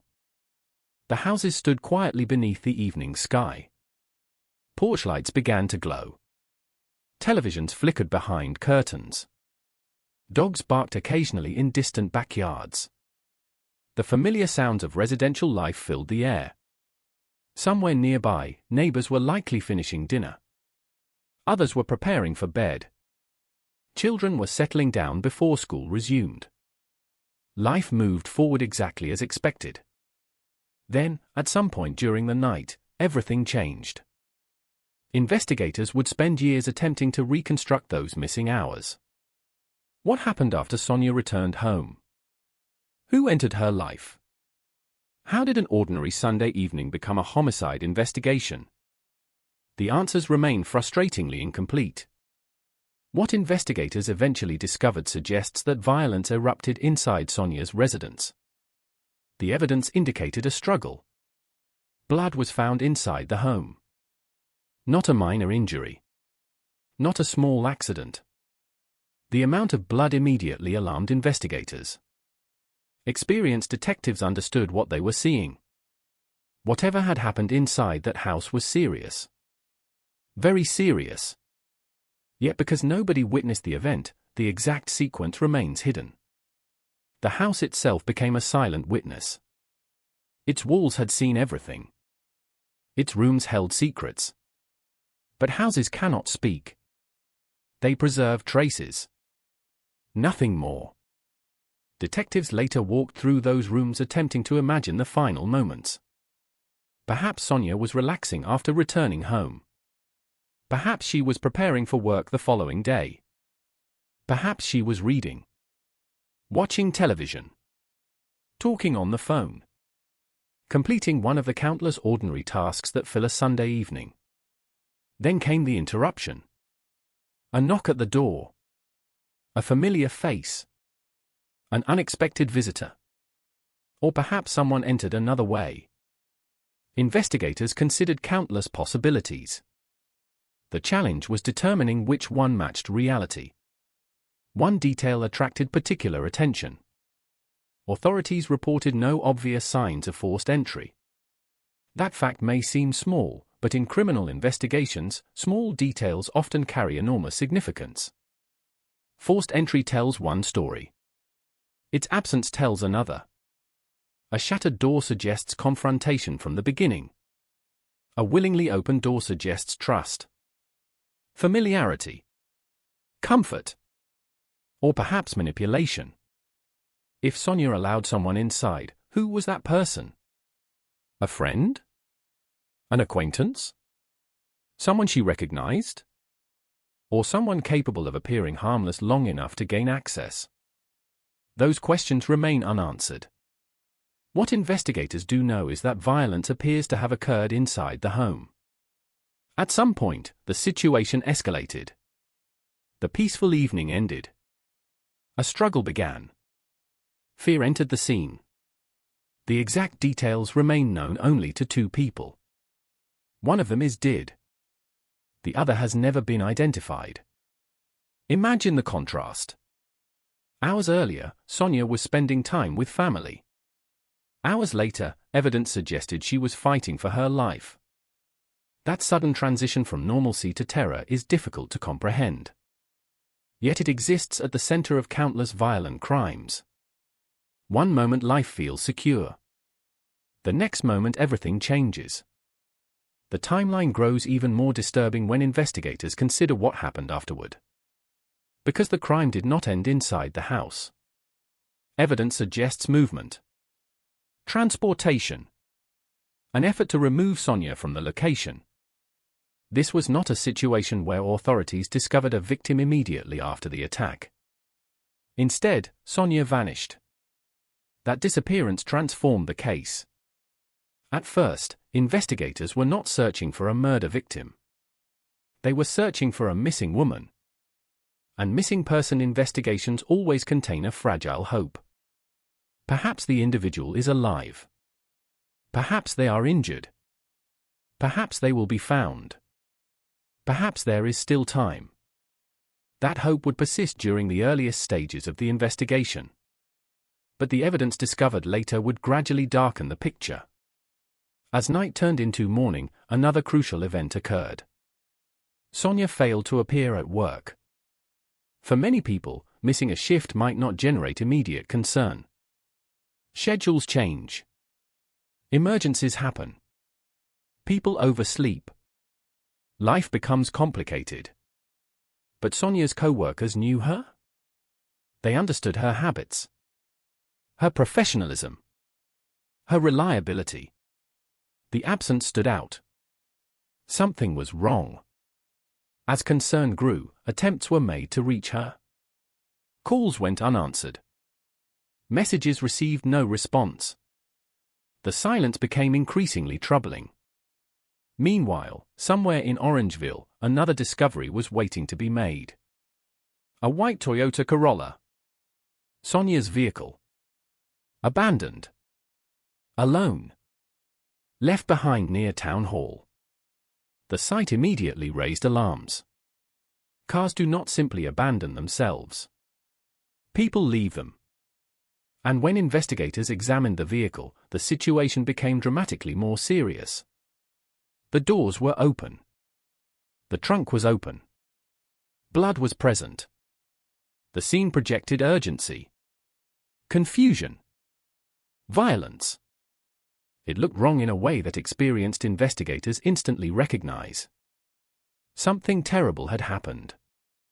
Yet the victim remained missing. The killer, meanwhile, remained invisible. One of the most unsettling aspects of the incident involves what must have occurred after the violence. Someone moved through Orangeville carrying knowledge nobody else possessed. Someone knew Sonia was missing before anyone reported her missing. Someone knew why her car had been abandoned. Someone knew what happened inside the house on Spring Street. While family members worried and co-workers searched for explanations, the person responsible was already living with the truth. Perhaps they watched events unfold. Perhaps they followed news reports. Perhaps they listened as investigators appealed for information. Perhaps they sat quietly in their own home, aware that police were beginning to search. The psychology of that period is chilling. The offender possessed complete knowledge of the crime. Investigators possessed fragments. Family members possessed fear. The community possessed uncertainty. Only one person knew exactly what had happened. And that person remained hidden. As detectives reconstructed the timeline, they began to suspect the offender was familiar with Orangeville. The movement of the victim. The location of the abandoned vehicle. The later discovery of Sonia's remains. All of it suggested knowledge of the surrounding area. This was not necessarily the behavior of someone wandering randomly through unfamiliar territory. Instead, investigators increasingly considered the possibility that the offender understood local roads, local geography, and local opportunities to avoid detection. If that theory was correct, the implications were disturbing. Because it meant the killer could have been living among the very community now searching for answers. A neighbor. A customer. A co-worker. A familiar face. Someone whose name had not yet attracted attention. Somewhere during those critical hours between Sunday night and Monday morning, a sequence of events unfolded that remains largely hidden from public view. Police know pieces of the story. Evidence reveals fragments. Behavioral analysis offers possibilities. But the complete picture remains elusive. Like a puzzle missing its central pieces. The known facts form only the outer edges. Inside remains darkness. And within that darkness lies the truth. What happened inside Sonia's house? How did the confrontation begin? Did she recognize her attacker? Did she fight back? Did she realize the danger immediately? Or only when it was too late? These questions have haunted investigators for years. Unfortunately, unsolved cases rarely provide satisfying answers. Sometimes evidence points in multiple directions. Sometimes witnesses never emerge. Sometimes the final truth remains trapped inside the mind of the offender. That appears to be the reality in Sonia's case. Yet even without complete answers, the broad outline is impossible to ignore. A respected nurse returned home after spending time with family. Sometime during the night, violence erupted. Blood was left behind. A vehicle was abandoned. A woman disappeared. And by sunrise, the ordinary life Sonia had built over 42 years had come to an end. The community simply did not know it yet. At that moment, Orangeville was only beginning to realize something was wrong. The true horror still remained hidden. The blood inside the house had not yet been fully examined. The significance of the abandoned car had not yet been fully understood. The search for Sonia had only begun. And somewhere beyond the town's quiet streets, beyond the routines of everyday life, the outcome of that search was already waiting. Hidden. Silent. And far more tragic than anyone feared. The first hours of any missing person investigation are often defined by uncertainty. People search for explanations before they search for suspects. A phone battery may have died. A vehicle may have broken down. An unexpected emergency may have interrupted normal plans. Family members and friends instinctively reach for hopeful possibilities because the alternative is too frightening to confront. That was the emotional space surrounding Sonia Vareshin during the morning of August 30, 2010. Concern was growing. Questions were multiplying. But nobody yet possessed a complete understanding of the nightmare that was beginning to unfold. At first, there was only absence. A missed work shift. Unanswered calls. A woman who could not be reached. The kind of warning signs that seem small individually but become alarming when viewed together. Those who knew Sonia understood something important. Disappearing without explanation was not normal behavior for her. Every hour that passed increased the sense of urgency. Then came the discovery of her vehicle. And everything changed. Behind Orangeville's town hall sat Sonia's white Toyota Corolla. At first glance, it was simply a car parked in an unusual place. But investigators quickly realized they were looking at something far more serious. The vehicle appeared abandoned. Its condition immediately attracted attention. The doors were open. The trunk was open. The scene felt unfinished. Disordered. Wrong. Experienced officers often speak about instinct. The ability to recognize when something about a scene does not fit. Long before laboratory reports arrive or forensic tests begin, investigators develop an understanding of normality. And when normality is disrupted, they notice. This vehicle radiated disruption. The deeper investigators looked, the more troubling the picture became. Blood was present. Enough blood to erase many of the hopeful explanations people had been considering. The discovery transformed concern into fear. The investigation changed direction almost instantly. This was no longer simply a search for a missing woman.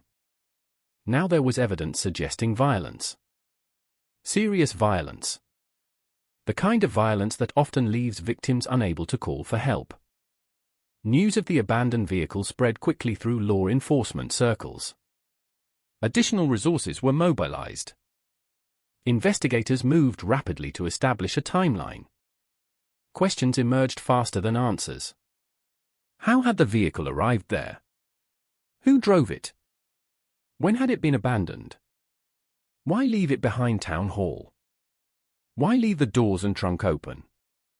Each answer seemed to produce two new mysteries. The vehicle itself became a crime scene. Every surface mattered. Every fingerprint. Every fiber. Every trace of biological evidence. Forensic specialists approached the Corolla with extreme care. What appeared insignificant to an ordinary observer could become critical evidence later. A strand of hair. A smudge. A shoe impression. Tiny details sometimes carry enormous weight in homicide investigations. Yet even as investigators examined the vehicle, another location demanded attention. Sonia's home. The residence on Spring Street. The place where she had last been known to spend time. The place where detectives hoped to discover answers. Perhaps she had left voluntarily.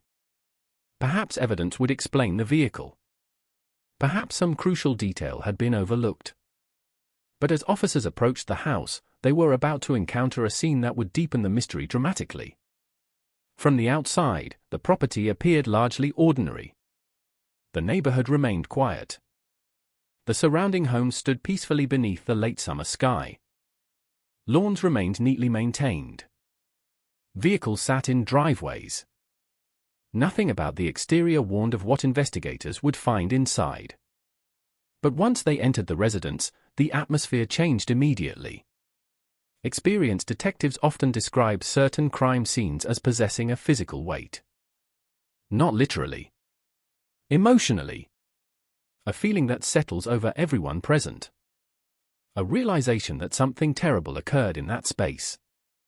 The evidence inside Sonia's home created precisely that reaction.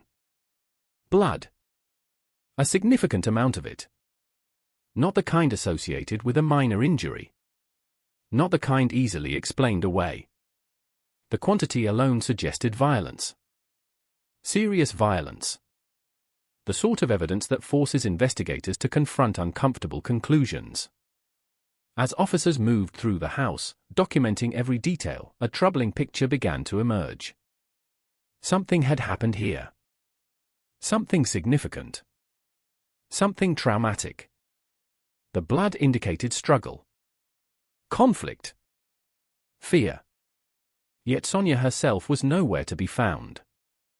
The absence became as important as the evidence itself. A violent scene without a victim. A victim without a location. A crime without an obvious suspect. Every discovery seemed to create another layer of uncertainty. Investigators carefully photographed rooms. Measured distances. Collected samples. Examined entry points. Studied windows and doors. One detail drew particular attention. There appeared to be no obvious signs of forced entry. That observation carried enormous implications. If someone entered the residence, how had they gained access? Did Sonia willingly open the door? Did she recognize the individual? Did she trust them? Or had another method been used that left little visible evidence behind? The lack of forced entry encouraged detectives to consider scenarios involving familiarity. Perhaps the offender was not a stranger. Perhaps the victim knew them. Perhaps there had been a conversation before the violence began. Perhaps the attack emerged from an interaction that initially appeared harmless. The possibilities were unsettling. As investigators worked inside the residence, concern spread beyond law enforcement. Family members desperately searched for information. Friends waited anxiously for updates. Co-workers struggled to comprehend the situation. Many still hoped Sonia would be found alive. Human beings naturally cling to hope, even when circumstances grow increasingly grim. People imagine survival stories. Rescues. Miracles. Because accepting the alternative can feel impossible. Meanwhile, the investigation expanded. Search teams were organized. Volunteers joined efforts across the region. Roads were examined. Fields were searched. Wooded areas received attention. Helicopters scanned terrain from above. Officers followed leads as they emerged. Every reported sighting required evaluation. Every tip required investigation. The search consumed enormous resources. Yet despite the effort, Sonia remained missing. As the days passed, anxiety evolved into dread. The evidence discovered at her home and inside her vehicle refused to support optimistic explanations. The reality facing investigators became increasingly clear. They were not searching for a woman who had simply disappeared. They were searching for the victim of a violent crime. The challenge was determining where that crime had ultimately ended. One of the most haunting aspects of the case during this period was the contrast between what investigators knew and what they did not know. They knew violence had occurred. They knew blood had been left behind. They knew Sonia was missing. But they did not know where she was. They did not know who was responsible. They did not know why it had happened. The uncertainty created a psychological burden for everyone involved. Investigators worked long hours chasing possibilities. Family members lived inside a nightmare of unanswered questions. Community members watched the story unfold while wondering whether a dangerous individual remained among them. Every day without answers intensified the pressure. Then came September 5th.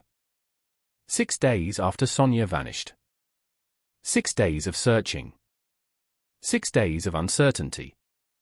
6 days of hope battling fear. On that day, a person walking a dog in a wooded area near Caledon made a discovery. The location was removed from the ordinary activity of Orangeville. Trees surrounded the area. Nature concealed what had been hidden there. At first, the scene likely appeared unusual. Then horrifying.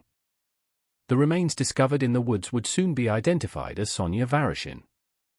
The moment investigators received that information, the case changed once again. The search was over. The homicide investigation entered a new phase. For Sonia's family, the news represented the collapse of hope. Until that moment, possibilities had remained. No matter how small. No matter how unlikely. Now certainty arrived.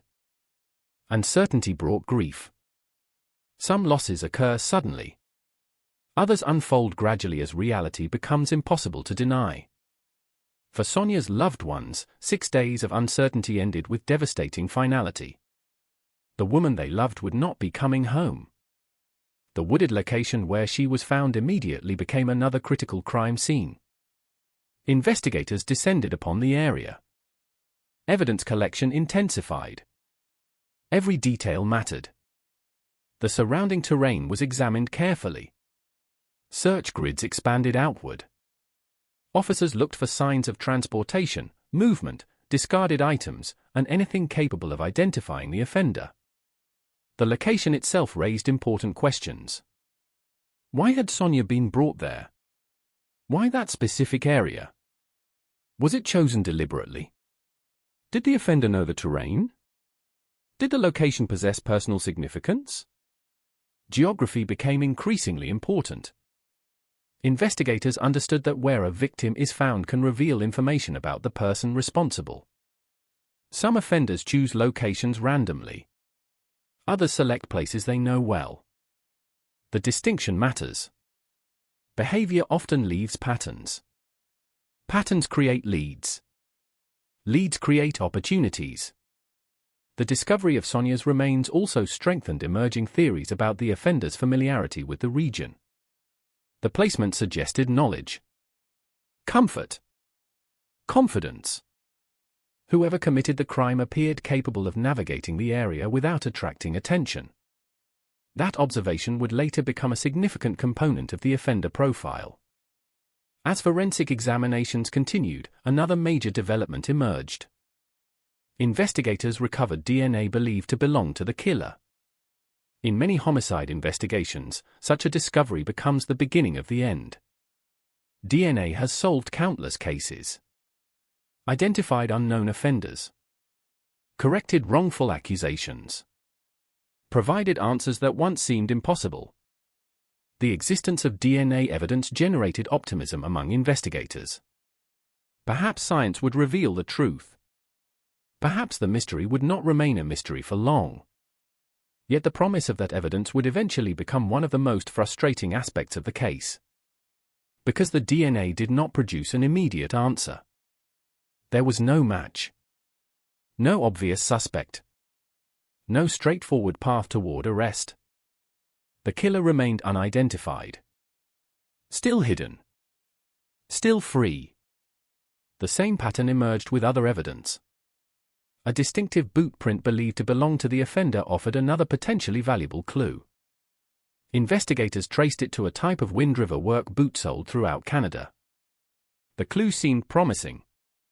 Specific. Useful. Yet even that evidence failed to reveal a name. The discoveries kept coming. But the answers did not.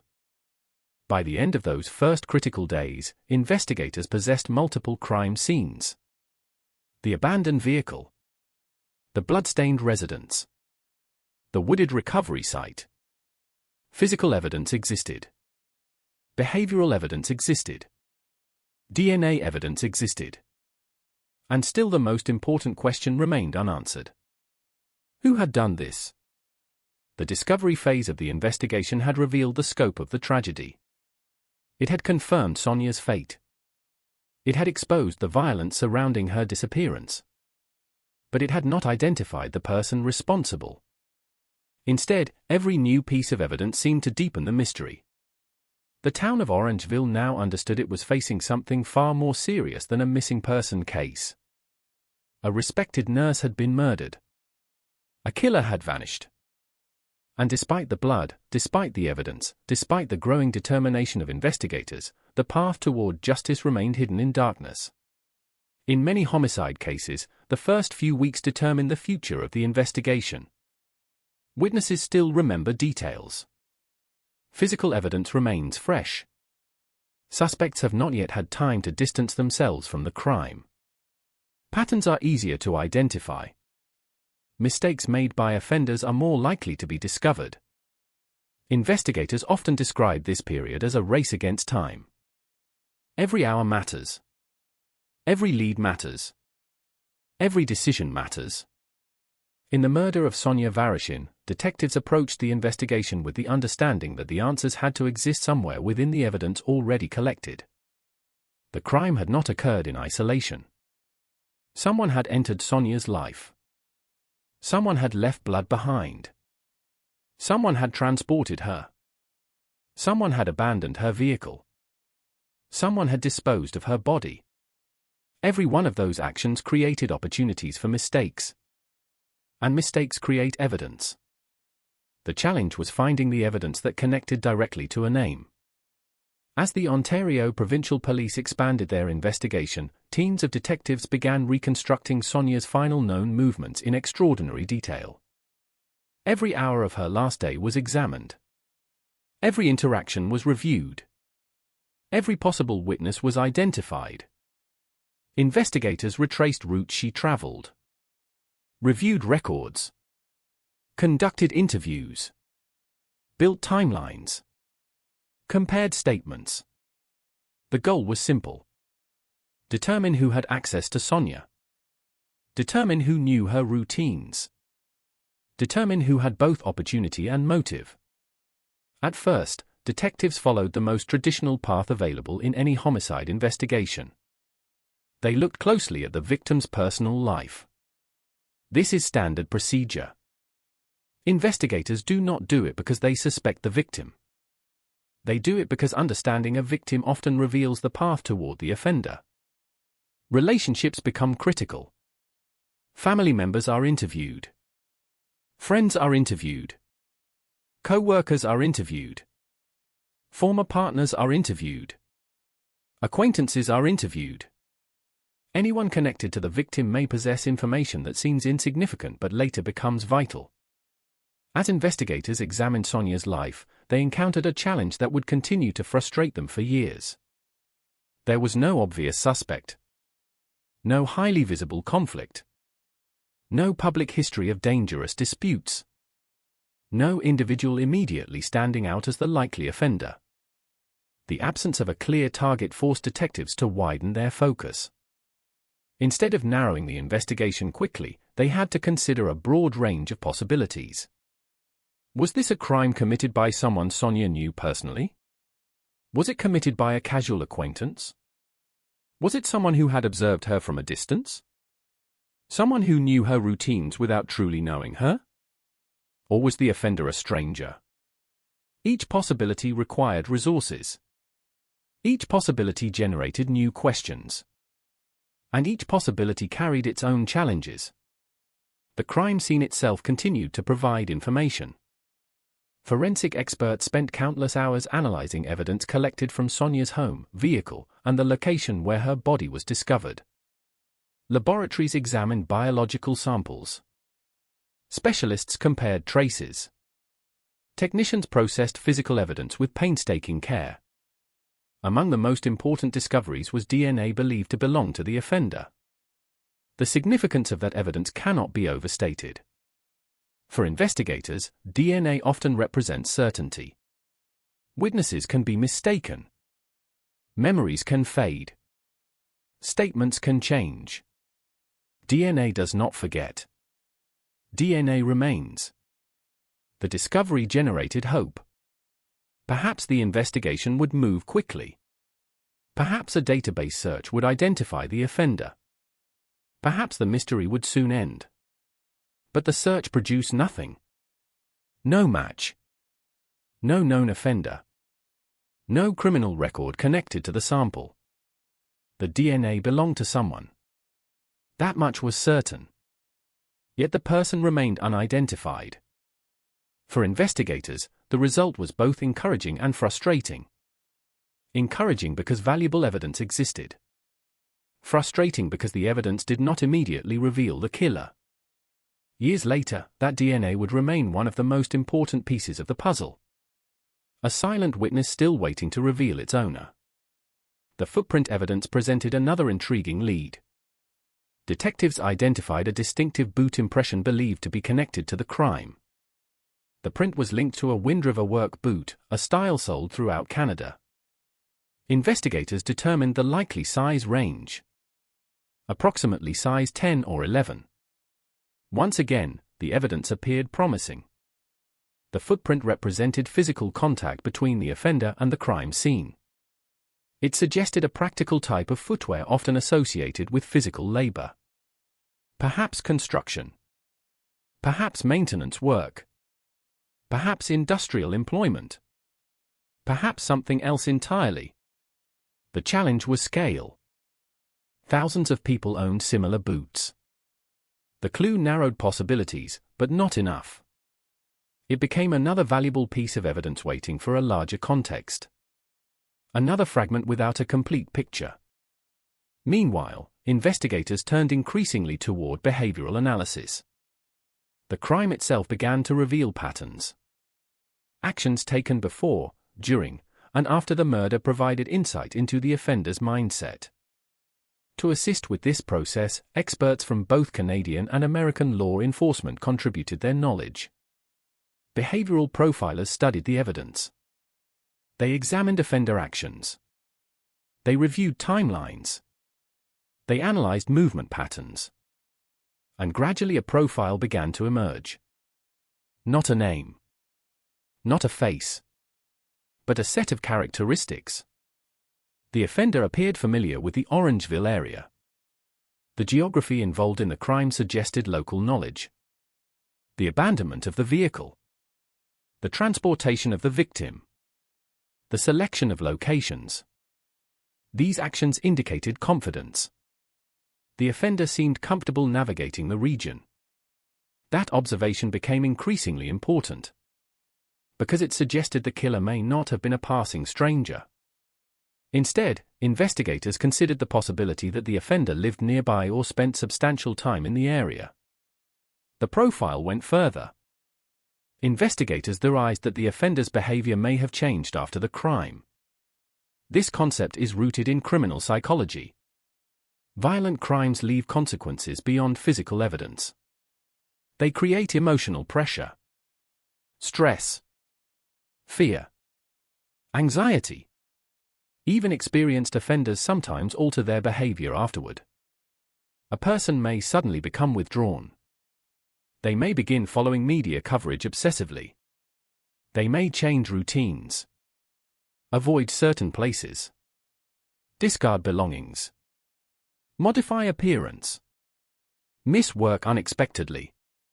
Act differently around family and friends. The theory was straightforward. Someone in the community may have noticed unusual behavior shortly after Sonia disappeared. Perhaps a coworker remembered a strange absence. Perhaps a neighbor noticed someone cleaning a vehicle repeatedly. Perhaps a friend observed unusual nervousness. Perhaps someone suddenly threw away boots or clothing without explanation. The difficulty, of course, was proving such observations years later. Investigators appealed repeatedly to the public. They hoped memory would fill the gaps left by evidence. As months passed, tips began arriving. Then more tips. Then hundreds more. Some seemed promising. Others quickly collapsed under scrutiny. Detectives followed every lead they could. The volume became enormous. People reported suspicious individuals. Suspicious vehicles. Strange encounters. Rumors. Theories. Possible sightings. The problem with major investigations is that public attention creates information overload. For every useful lead, dozens of distractions emerge. Separating truth from speculation becomes a full-time task. Yet investigators could not afford to ignore any possibility. The offender might be hidden among those reports. Every tip represented a chance. A chance to solve the case. Or a chance to waste valuable time. Only careful investigation could determine the difference. The media attention surrounding the murder intensified pressure on law enforcement. The public wanted answers. The community wanted answers. Most importantly, Sonia's family wanted answers. Each news report renewed interest. Each anniversary generated fresh coverage. Each public appeal reminded everyone that the case remained unsolved. And still no arrest came. As time passed, the investigation entered one of the most difficult phases any homicide case can experience. The transition from active crisis to long-term pursuit. During the early weeks, urgency fuels momentum. Resources flow freely. Personnel work around the clock. Public attention remains intense. Years later, maintaining that same energy becomes far more difficult. Witness memories fade. Physical evidence ages. People relocate. Circumstances change. Yet investigators continued. The case remained active. Files expanded. New interviews occurred. Evidence received re-examination. Technology evolved. And with every technological advancement came renewed hope. Perhaps a new forensic method would reveal something previously hidden. Perhaps a new database entry would create a DNA match. Perhaps someone would finally come forward. Cold cases are rarely solved through a single dramatic breakthrough. More often, they are solved through persistence. One interview leading to another. One overlooked detail gaining new significance. One memory resurfacing after years of silence. Investigators understood this reality. That understanding kept the case alive. Despite the passage of time, they refused to classify the murder as forgotten. Still, frustration remained unavoidable. Because the evidence suggested solvability. This was not a case with no evidence. Quite the opposite. There was DNA. There were crime scenes. There was behavioral analysis. There was physical evidence. There were timelines. There were witnesses. The pieces existed. Yet the final connection remained missing. For Sonia's family, that reality created a unique kind of pain. Many families never learn who took their loved one. Others learn quickly. The Vareshin case occupied a difficult middle ground. There were clues. Real clues. Enough clues to create hope. But not enough to create resolution. Every anniversary carried the same question. Who was responsible? And why had they not been identified? As years became more than a decade, investigators continued reviewing evidence with fresh eyes. Over 1,500 leads were eventually examined. 1,500 possibilities. 1,500 paths explored. 1,500 chances that the answer might finally emerge. Yet the mystery endured. The offender remained nameless. Invisible. Protected not by lack of evidence, but by the absence of one final connection. Somewhere within the investigation, detectives believed the truth already existed. Perhaps hidden inside an old statement. Perhaps buried inside forgotten evidence. Perhaps locked within the memory of someone who had never realized what they knew. The killer had left traces. Of that there was no doubt. DNA. Footprints. Behavior. Movement. Decisions. Every crime leaves a shadow. And although investigators could see the shadow clearly, the person casting it remained frustratingly beyond reach. The investigation had produced suspects, theories, and countless dead ends. But after years of effort, one fact remained unchanged. The murder of Sonia Vareshin was still unsolved. And somewhere beyond the mountains of reports, interviews, forensic analyses, and evidence files, the person responsible continued to live with a secret that investigators had spent years trying to uncover. In most true crime stories, this is the chapter where everything changes. This is the point where a forgotten witness finally comes forward. Where a hidden piece of evidence suddenly reveals its meaning. Where detectives connect the final dots and a suspect's name emerges from years of uncertainty. It is the moment audiences wait for. The breakthrough. The turning point. The instant when darkness begins to retreat and justice moves within reach. But the murder of Sonia Vareshin does not follow the familiar script.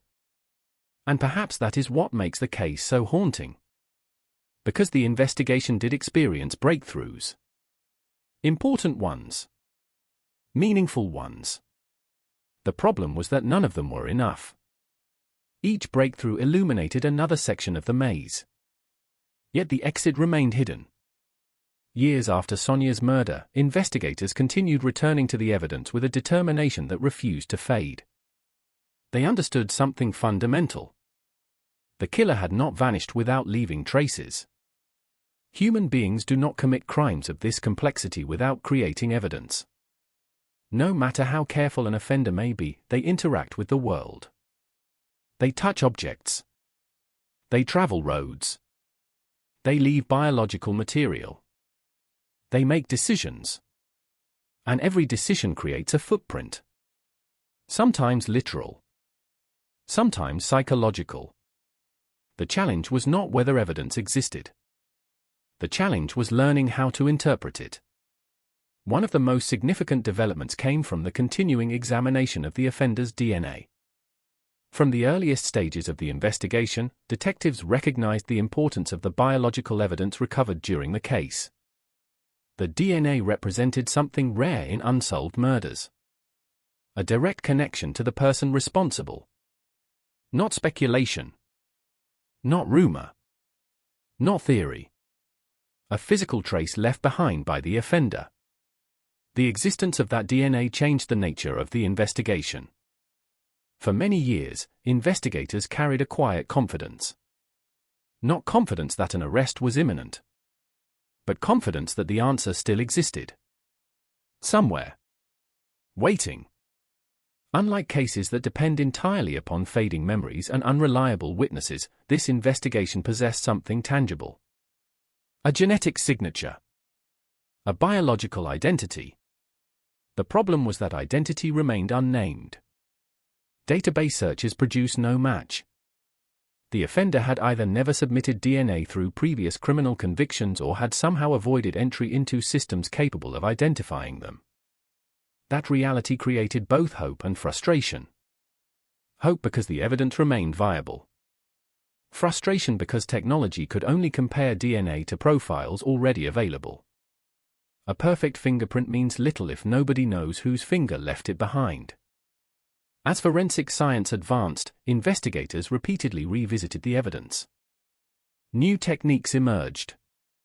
Laboratories improved. Analytical methods became more sophisticated. Every advancement offered another opportunity. Another possibility. Another chance that the unknown profile might finally connect to a real individual.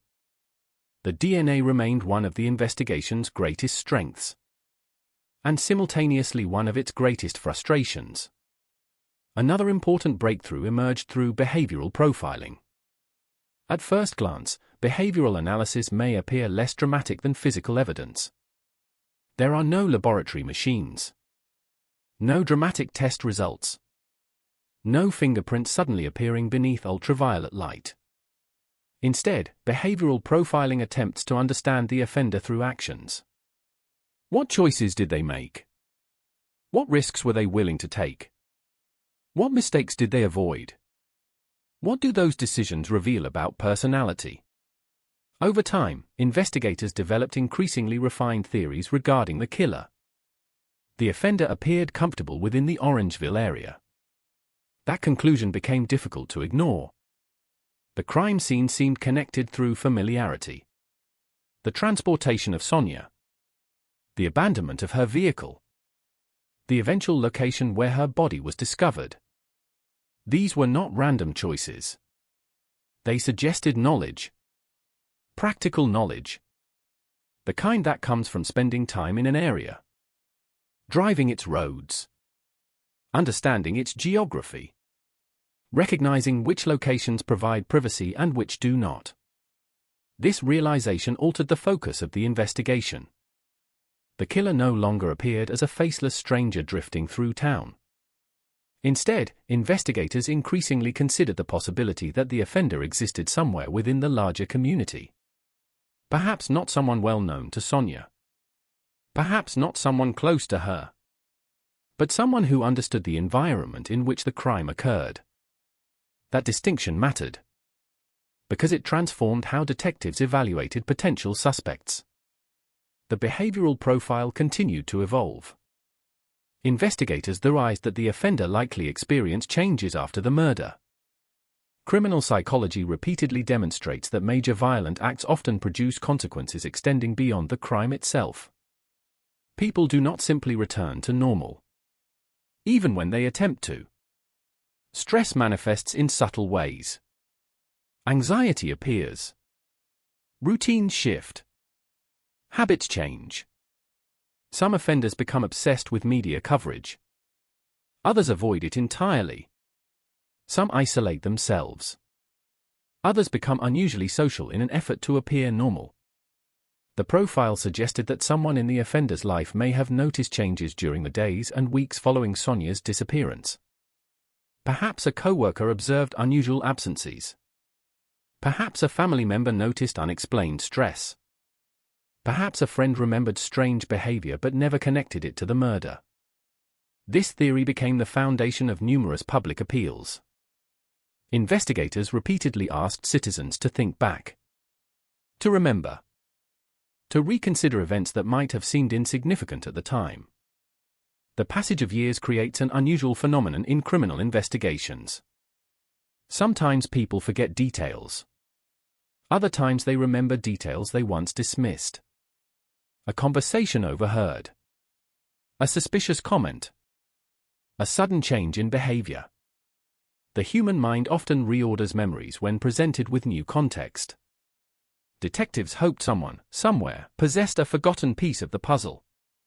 As the investigation expanded, another breakthrough emerged from the sheer scale of information gathered. More than 1,500 tips would eventually be examined. 1,500 possible paths. 1,500 opportunities for answers. At first, the number seems overwhelming. But investigators saw something else. Patterns.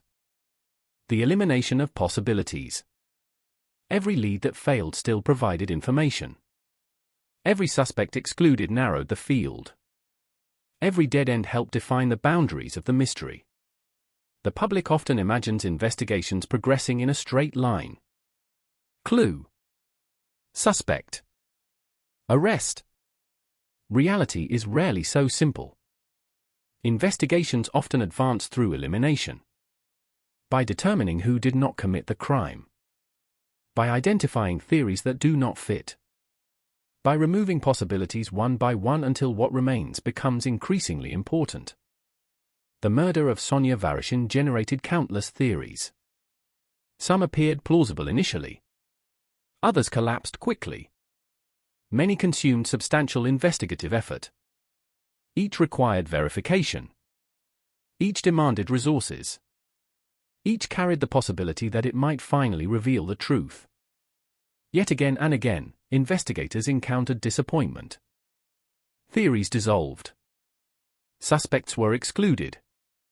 Evidence failed to support assumptions. The mystery remained intact. Still, every eliminated possibility strengthened certain conclusions. The offender profile grew sharper. More focused. More specific. Another important development involved the boot print evidence. The distinctive Wind River work boot became one of the most recognizable clues in the case. Investigators understood that footwear evidence can be surprisingly valuable.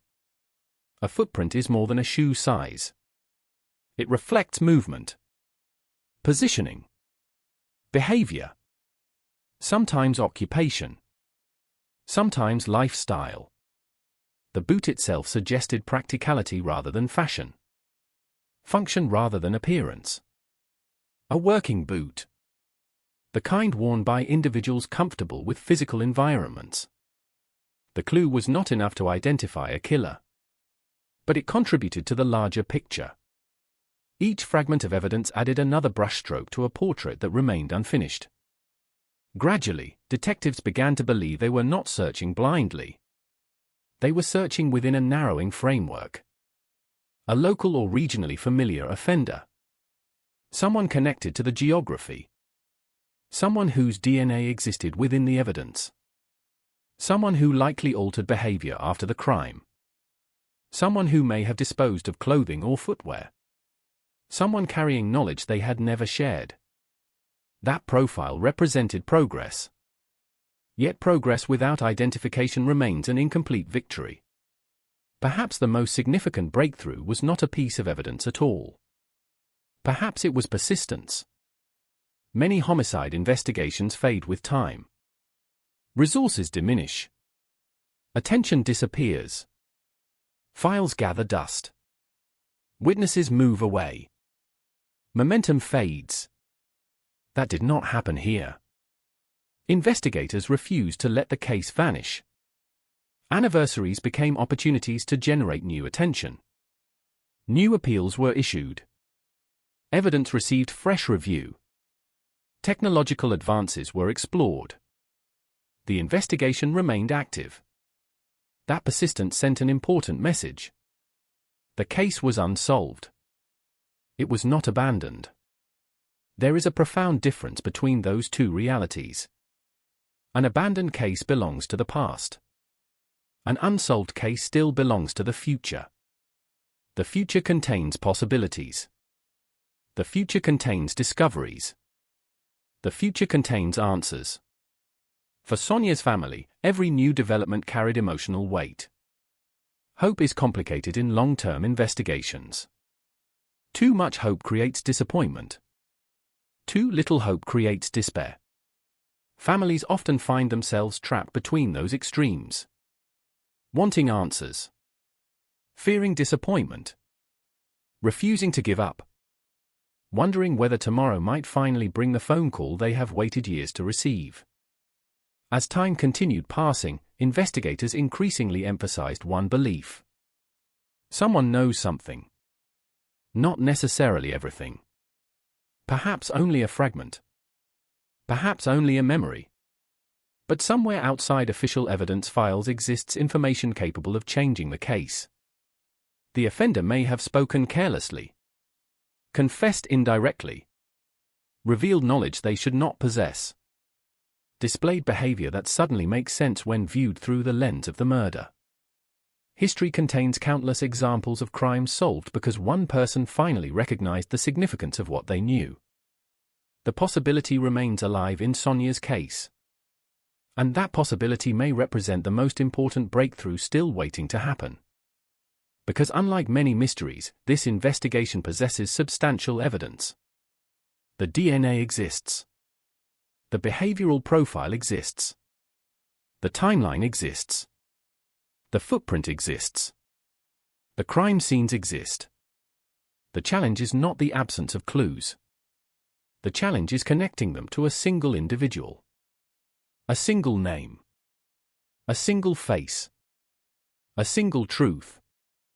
In most stories, this chapter would end with handcuffs. A courtroom. A confession. But the murder of Sonia Vareshin remains unfinished. The breakthroughs brought investigators closer. They illuminated the path. They revealed the shape of the person being sought. Yet they stopped just short of the destination. And so the case continues to exist in a strange space between mystery and solution. A place where evidence speaks but not loudly enough. A place where answers seem close enough to touch and yet remain out of reach. A place where the truth still waits. Silent. Hidden. And perhaps only one breakthrough away from finally being revealed. In most murder cases, there comes a moment when uncertainty gives way to accountability. The investigation reaches its conclusion. A suspect is identified. An arrest is made. Courtroom doors open. Evidence is presented. Witnesses testify. Jurors listen. Families finally confront the person accused of destroying their lives. It is the chapter where questions begin to receive answers. The chapter where justice, imperfect as it may be, starts taking shape. But the story of Sonia Vareshin does not arrive at that destination. Not yet. And that reality transforms this chapter into something very different. Because when a murder remains unsolved, the courtroom exists only as a possibility. A future event that investigators continue working toward. A room that has not yet been filled. A trial that has not yet begun. A verdict that has not yet been delivered. The justice phase of Sonia's story is defined not by legal proceedings, but by the absence of them. And sometimes that absence can feel just as powerful as a conviction. Year after year, Sonia's family has lived with a reality few people truly understand. The certainty of loss. The uncertainty of responsibility. Those two forces exist side by side. One fact is undeniable. Sonia was murdered. The other fact remains unresolved. The identity of her killer is still unknown. That combination creates a unique form of grief. When families lose someone to illness or accident, there is pain. There is heartbreak. There is mourning. But there is also explanation. An understanding of what happened. A framework for processing tragedy. In homicide cases, families often search for something more. They search for accountability. A name. A face. An answer. Someone to stand before a court and hear the consequences of their actions. Someone who cannot hide behind silence forever. Someone who can no longer control the narrative. For Sonia's loved ones, that moment has never arrived. The courtroom remains empty. The defendant's chair remains unoccupied. The story remains unfinished. And yet justice is not entirely absent. Because justice exists in many forms. Sometimes it appears through convictions. Sometimes through truth. Sometimes through persistence. The investigation itself became a form of commitment. A promise that Sonia's life would not be forgotten. A promise that her murder would not be ignored. A promise that even as years passed, investigators would continue searching. The Ontario Provincial Police never closed the door on the case. They continued reviewing evidence. Continued evaluating leads. Continued examining possibilities. Continued asking questions. That determination matters. Because unsolved murders often create the illusion that nothing is happening. The public stops hearing updates. Media attention fades. News coverage becomes infrequent. Silence settles over the story. Yet behind that silence, investigators frequently continue working. Reviewing files. Comparing evidence. Re-examining conclusions. Waiting for the moment when one new detail changes everything. For Sonia's case, that effort has continued for more than a decade. The passage of time creates challenges. Witnesses age. Memories weaken. People relocate. Evidence grows more difficult to contextualize. But time can also become an ally. Technology improves. Databases expand. Forensic science advances. Techniques that did not exist years earlier become available. Cases once considered impossible suddenly become solvable. Investigators understand this reality. It is one reason the pursuit continues. The existence of the offender's DNA remains especially important. Because unlike memory, DNA does not deteriorate in the same way. Unlike witnesses, it does not forget. Unlike rumors, it does not change. It waits. Patiently. Silently. For the moment when science or circumstance finally reveals the identity attached to it. Many families involved in cold cases live with a particular kind of hope. Not certainty. Hope. The belief that the answer may already exist somewhere beyond reach. Waiting to be discovered. Waiting to be recognized. Waiting for the right piece of information to emerge. That hope has sustained countless investigations across the world. And it continues to sustain this one. There is another dimension to justice that often receives less attention. The emotional burden carried by the offender. People sometimes imagine that escaping arrest means escaping consequences. Reality is often more complicated. Even when legal accountability has not occurred, the crime itself creates a permanent divide between who a person was before and who they become afterward. Investigators have long suggested that Sonia's killer likely changed after the murder. Perhaps visibly. Perhaps subtly. Perhaps in ways only those closest to them could recognize. Fear leaves marks. So does secrecy. So does the knowledge that a single mistake could expose everything. If the offender remains alive today, they have spent years carrying information nobody else possesses. Years watching anniversaries pass. Years hearing renewed appeals. Years wondering whether the next phone call, the next forensic advancement, or the next witness might finally reveal the truth. That possibility becomes its own form of pressure. Its own form of consequence. Its own shadow. Yet psychological burden is not justice. True justice requires truth. Truth requires identification. Identification requires evidence strong enough to withstand scrutiny. And that is where the case continues to stand. Waiting. Not abandoned. Waiting. As the years passed, public appeals remained an important part of the investigation. Investigators repeatedly reminded citizens that someone, somewhere, may hold information capable of changing everything. Perhaps a forgotten conversation. Perhaps an unusual observation. Perhaps a memory that once seemed irrelevant.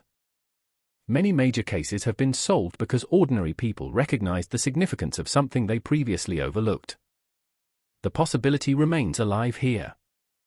That possibility matters because justice often arrives unexpectedly. Not through dramatic revelations. Not through cinematic confessions. But through small moments. A person deciding to speak. A memory returning. A name resurfacing. A connection finally becoming visible. The reward offered in the case reflects that continued belief. Authorities remain convinced that answers can still emerge. That someone may know more than they have shared. That the truth remains accessible. Even after all these years. For Sonia's family, justice means more than punishment. It means certainty. Knowing who was responsible. Knowing why. Understanding what happened during those final hours. Receiving answers to questions that have lingered for years. Human beings are naturally drawn toward resolution. We seek conclusions. We want stories to end. We want mysteries explained. Unsolved murders deny families that comfort. Every unanswered question remains suspended in time. Every possibility remains open. Every theory remains incomplete. The emotional cost of that uncertainty is difficult to measure.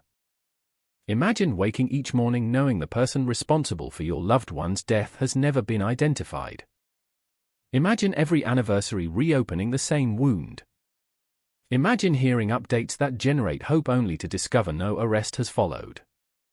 Imagine living between expectation and disappointment year after year. That reality becomes part of daily life. Part of memory. Part of grief itself. And yet despite everything, Sonia's story continues to be told. That matters. Because remembrance is another form of justice. Not legal justice. Human justice. The refusal to allow a victim to disappear beneath the weight of time. The refusal to let a case become merely a file number. The refusal to forget. Every article written. Every anniversary acknowledged. Every public appeal released. Every conversation about the case serves a purpose. It keeps attention focused where it belongs. On the victim. On the search for truth. On the person who has never been held accountable. If a trial ever occurs, it will not simply be about punishment.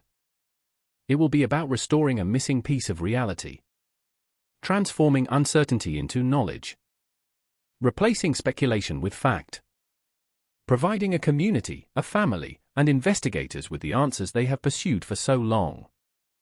But today, that trial remains a future possibility. The courtroom remains empty. The verdict remains unwritten. The sentence remains undelivered. Justice, in its traditional form, remains unfinished. And so this chapter ends not with a judge's decision, not with handcuffs, not with a conviction. It ends with a question that continues to echo through the years. Who killed Sonia Vareshin? Somewhere, one person knows the answer. Somewhere, one person understands exactly what happened inside that house on Spring Street. Somewhere, one person knows how a respected nurse disappeared from her ordinary life and became the victim of an extraordinary crime. Until that person is identified, the pursuit of justice continues. Not as a completed chapter, but as a promise. A promise that the search is not over. A promise that the truth still matters. And a promise that Sonia Vareshin's story remains unfinished. Some stories do not end when the investigation slows down. They continue long after the evidence has been catalogued, the search areas have been cleared, and the news cameras have moved on to other tragedies. They continue in the lives of those left behind. In the silence of unanswered questions. In the weight of anniversaries that arrive every year without closure. The murder of Sonia Vareshin is one of those stories. On the surface, the case belongs to 2010. To police files. To forensic reports. To timelines reconstructed through interviews and evidence. But emotionally, it belongs to the present. Because nothing about the central question has changed. Who killed her? And why? Time does not erase that question. It only deepens it. For Sonia's family, life after the investigation became a different kind of endurance. Not the endurance of active crisis, but the endurance of waiting. Waiting for a name. Waiting for a call. Waiting for a breakthrough that would finally turn years of uncertainty into understanding. Grief in unsolved cases behaves differently than grief with answers. It does not follow a straight line. It loops back on itself. It restarts every time the case is mentioned. Every time a reminder appears. Every time another year passes without resolution. There is no final chapter. Only repetition. The world outside the investigation continued to move forward. Orangeville remained a town of ordinary routines. People went to work. Children grew up. Businesses changed. New families moved in. Old memories faded into the background of daily life. But for those closest to Sonia, time never fully separated from the moment everything changed. The image of a missing woman became the image of a discovered victim. And that shift altered everything that came after. Even now, years later, the case remains active in the only way that matters. It has not been forgotten. It has not been closed. It has not been solved. Investigators continue to hold on to something that many cold cases lose over time. Possibility. The possibility that a name will eventually surface. The possibility that DNA evidence will one day match an individual in a database. The possibility that someone will finally speak. That persistence is not accidental. It is deliberate. Because some cases carry a quality that resists abandonment. Evidence that still feels alive. Leads that still feel incomplete. A pattern that still feels like it can be solved if the right piece is found. The murder of Sonia Vareshin carries that quality. Even after more than a decade, investigators continue to treat the case as solvable. That word matters. Solvable does not mean easy. It does not mean imminent. It means the truth is still believed to exist within reach. Somewhere within the evidence. Within memory. Within science. Within someone's silence. Technology continues to evolve, and with it, so does hope. DNA analysis methods that did not exist in 2010 may now provide opportunities that were previously unavailable. Databases continue to expand. Cold case methodologies continue to improve. What once required luck now sometimes requires only time and persistence. Investigators understand this. It is one of the reasons the file remains open. Every advancement in forensic science has the potential to change the outcome. A single match. A single identification. A single overlooked connection finally brought into view. That is how many cold cases are ultimately solved. Not through sudden revelation, but through accumulated progress. Step by step. Year by year. Until one day, the missing piece finally fits. But until that moment arrives, Sonia's case remains suspended between two realities. One where the answer already exists in evidence that has not yet revealed its full meaning. And one where the answer still waits to be discovered. For the public, the story often becomes something distant over time. A headline remembered. A name recognized. A case briefly discussed and then set aside. But for investigators, the file does not fade. It returns. It is reopened. It is re-examined. It is compared against new information. It is tested against new theories. It is reviewed again and again in the hope that something previously overlooked will suddenly matter. That persistence reflects something important about justice itself. Justice is not only about outcomes. It is about commitment. A refusal to allow violence to become invisible. A refusal to let victims disappear into statistics. A refusal to accept silence as final. Sonia Vareshin's name continues to be part of that refusal. Her case is still referenced in appeals. Still included in investigative reviews. Still held within the larger effort to solve violent crimes that remain unresolved in Ontario. And somewhere within that effort exists a belief that resolution is still possible. Not guaranteed, but possible.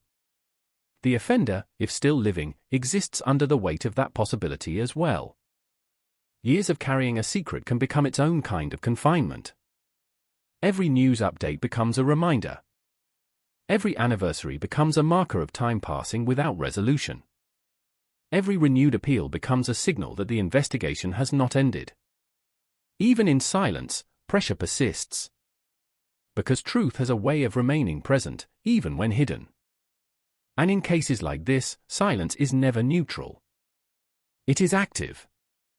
It holds knowledge. It protects identity. It delays accountability. But it does not erase the underlying reality that something happened which has not yet been fully answered. For Sonia's family, that reality defines every year that follows. Life continues, but it continues alongside absence. Alongside unanswered questions. Alongside the knowledge that somewhere, someone understands exactly what occurred during those final hours in August 2010. That knowledge creates a space that never fully closes. A space where grief and hope coexist. Where memory and uncertainty overlap. Where love remains unchanged, but understanding remains incomplete. The human mind struggles with unresolved endings. We look for closure in stories because closure helps us organize pain. But some stories resist organization. They remain open. They remain active. They remain unresolved. And so they remain present. The murder of Sonia Vareshin is one of those stories. A case built on evidence that still has not delivered an identity. A timeline that still has gaps. A set of forensic clues that still point toward a person who has not been named. A community that still remembers. And a family that still waits. As long as the offender remains unidentified, the story does not end.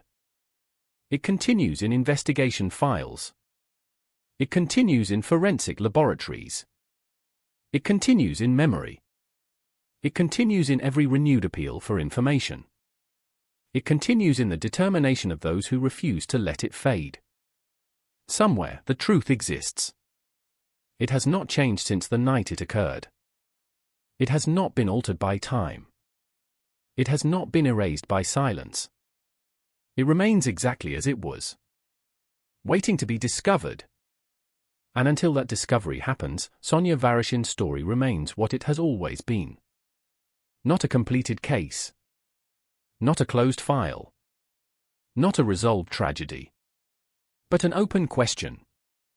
Still searching for its answer.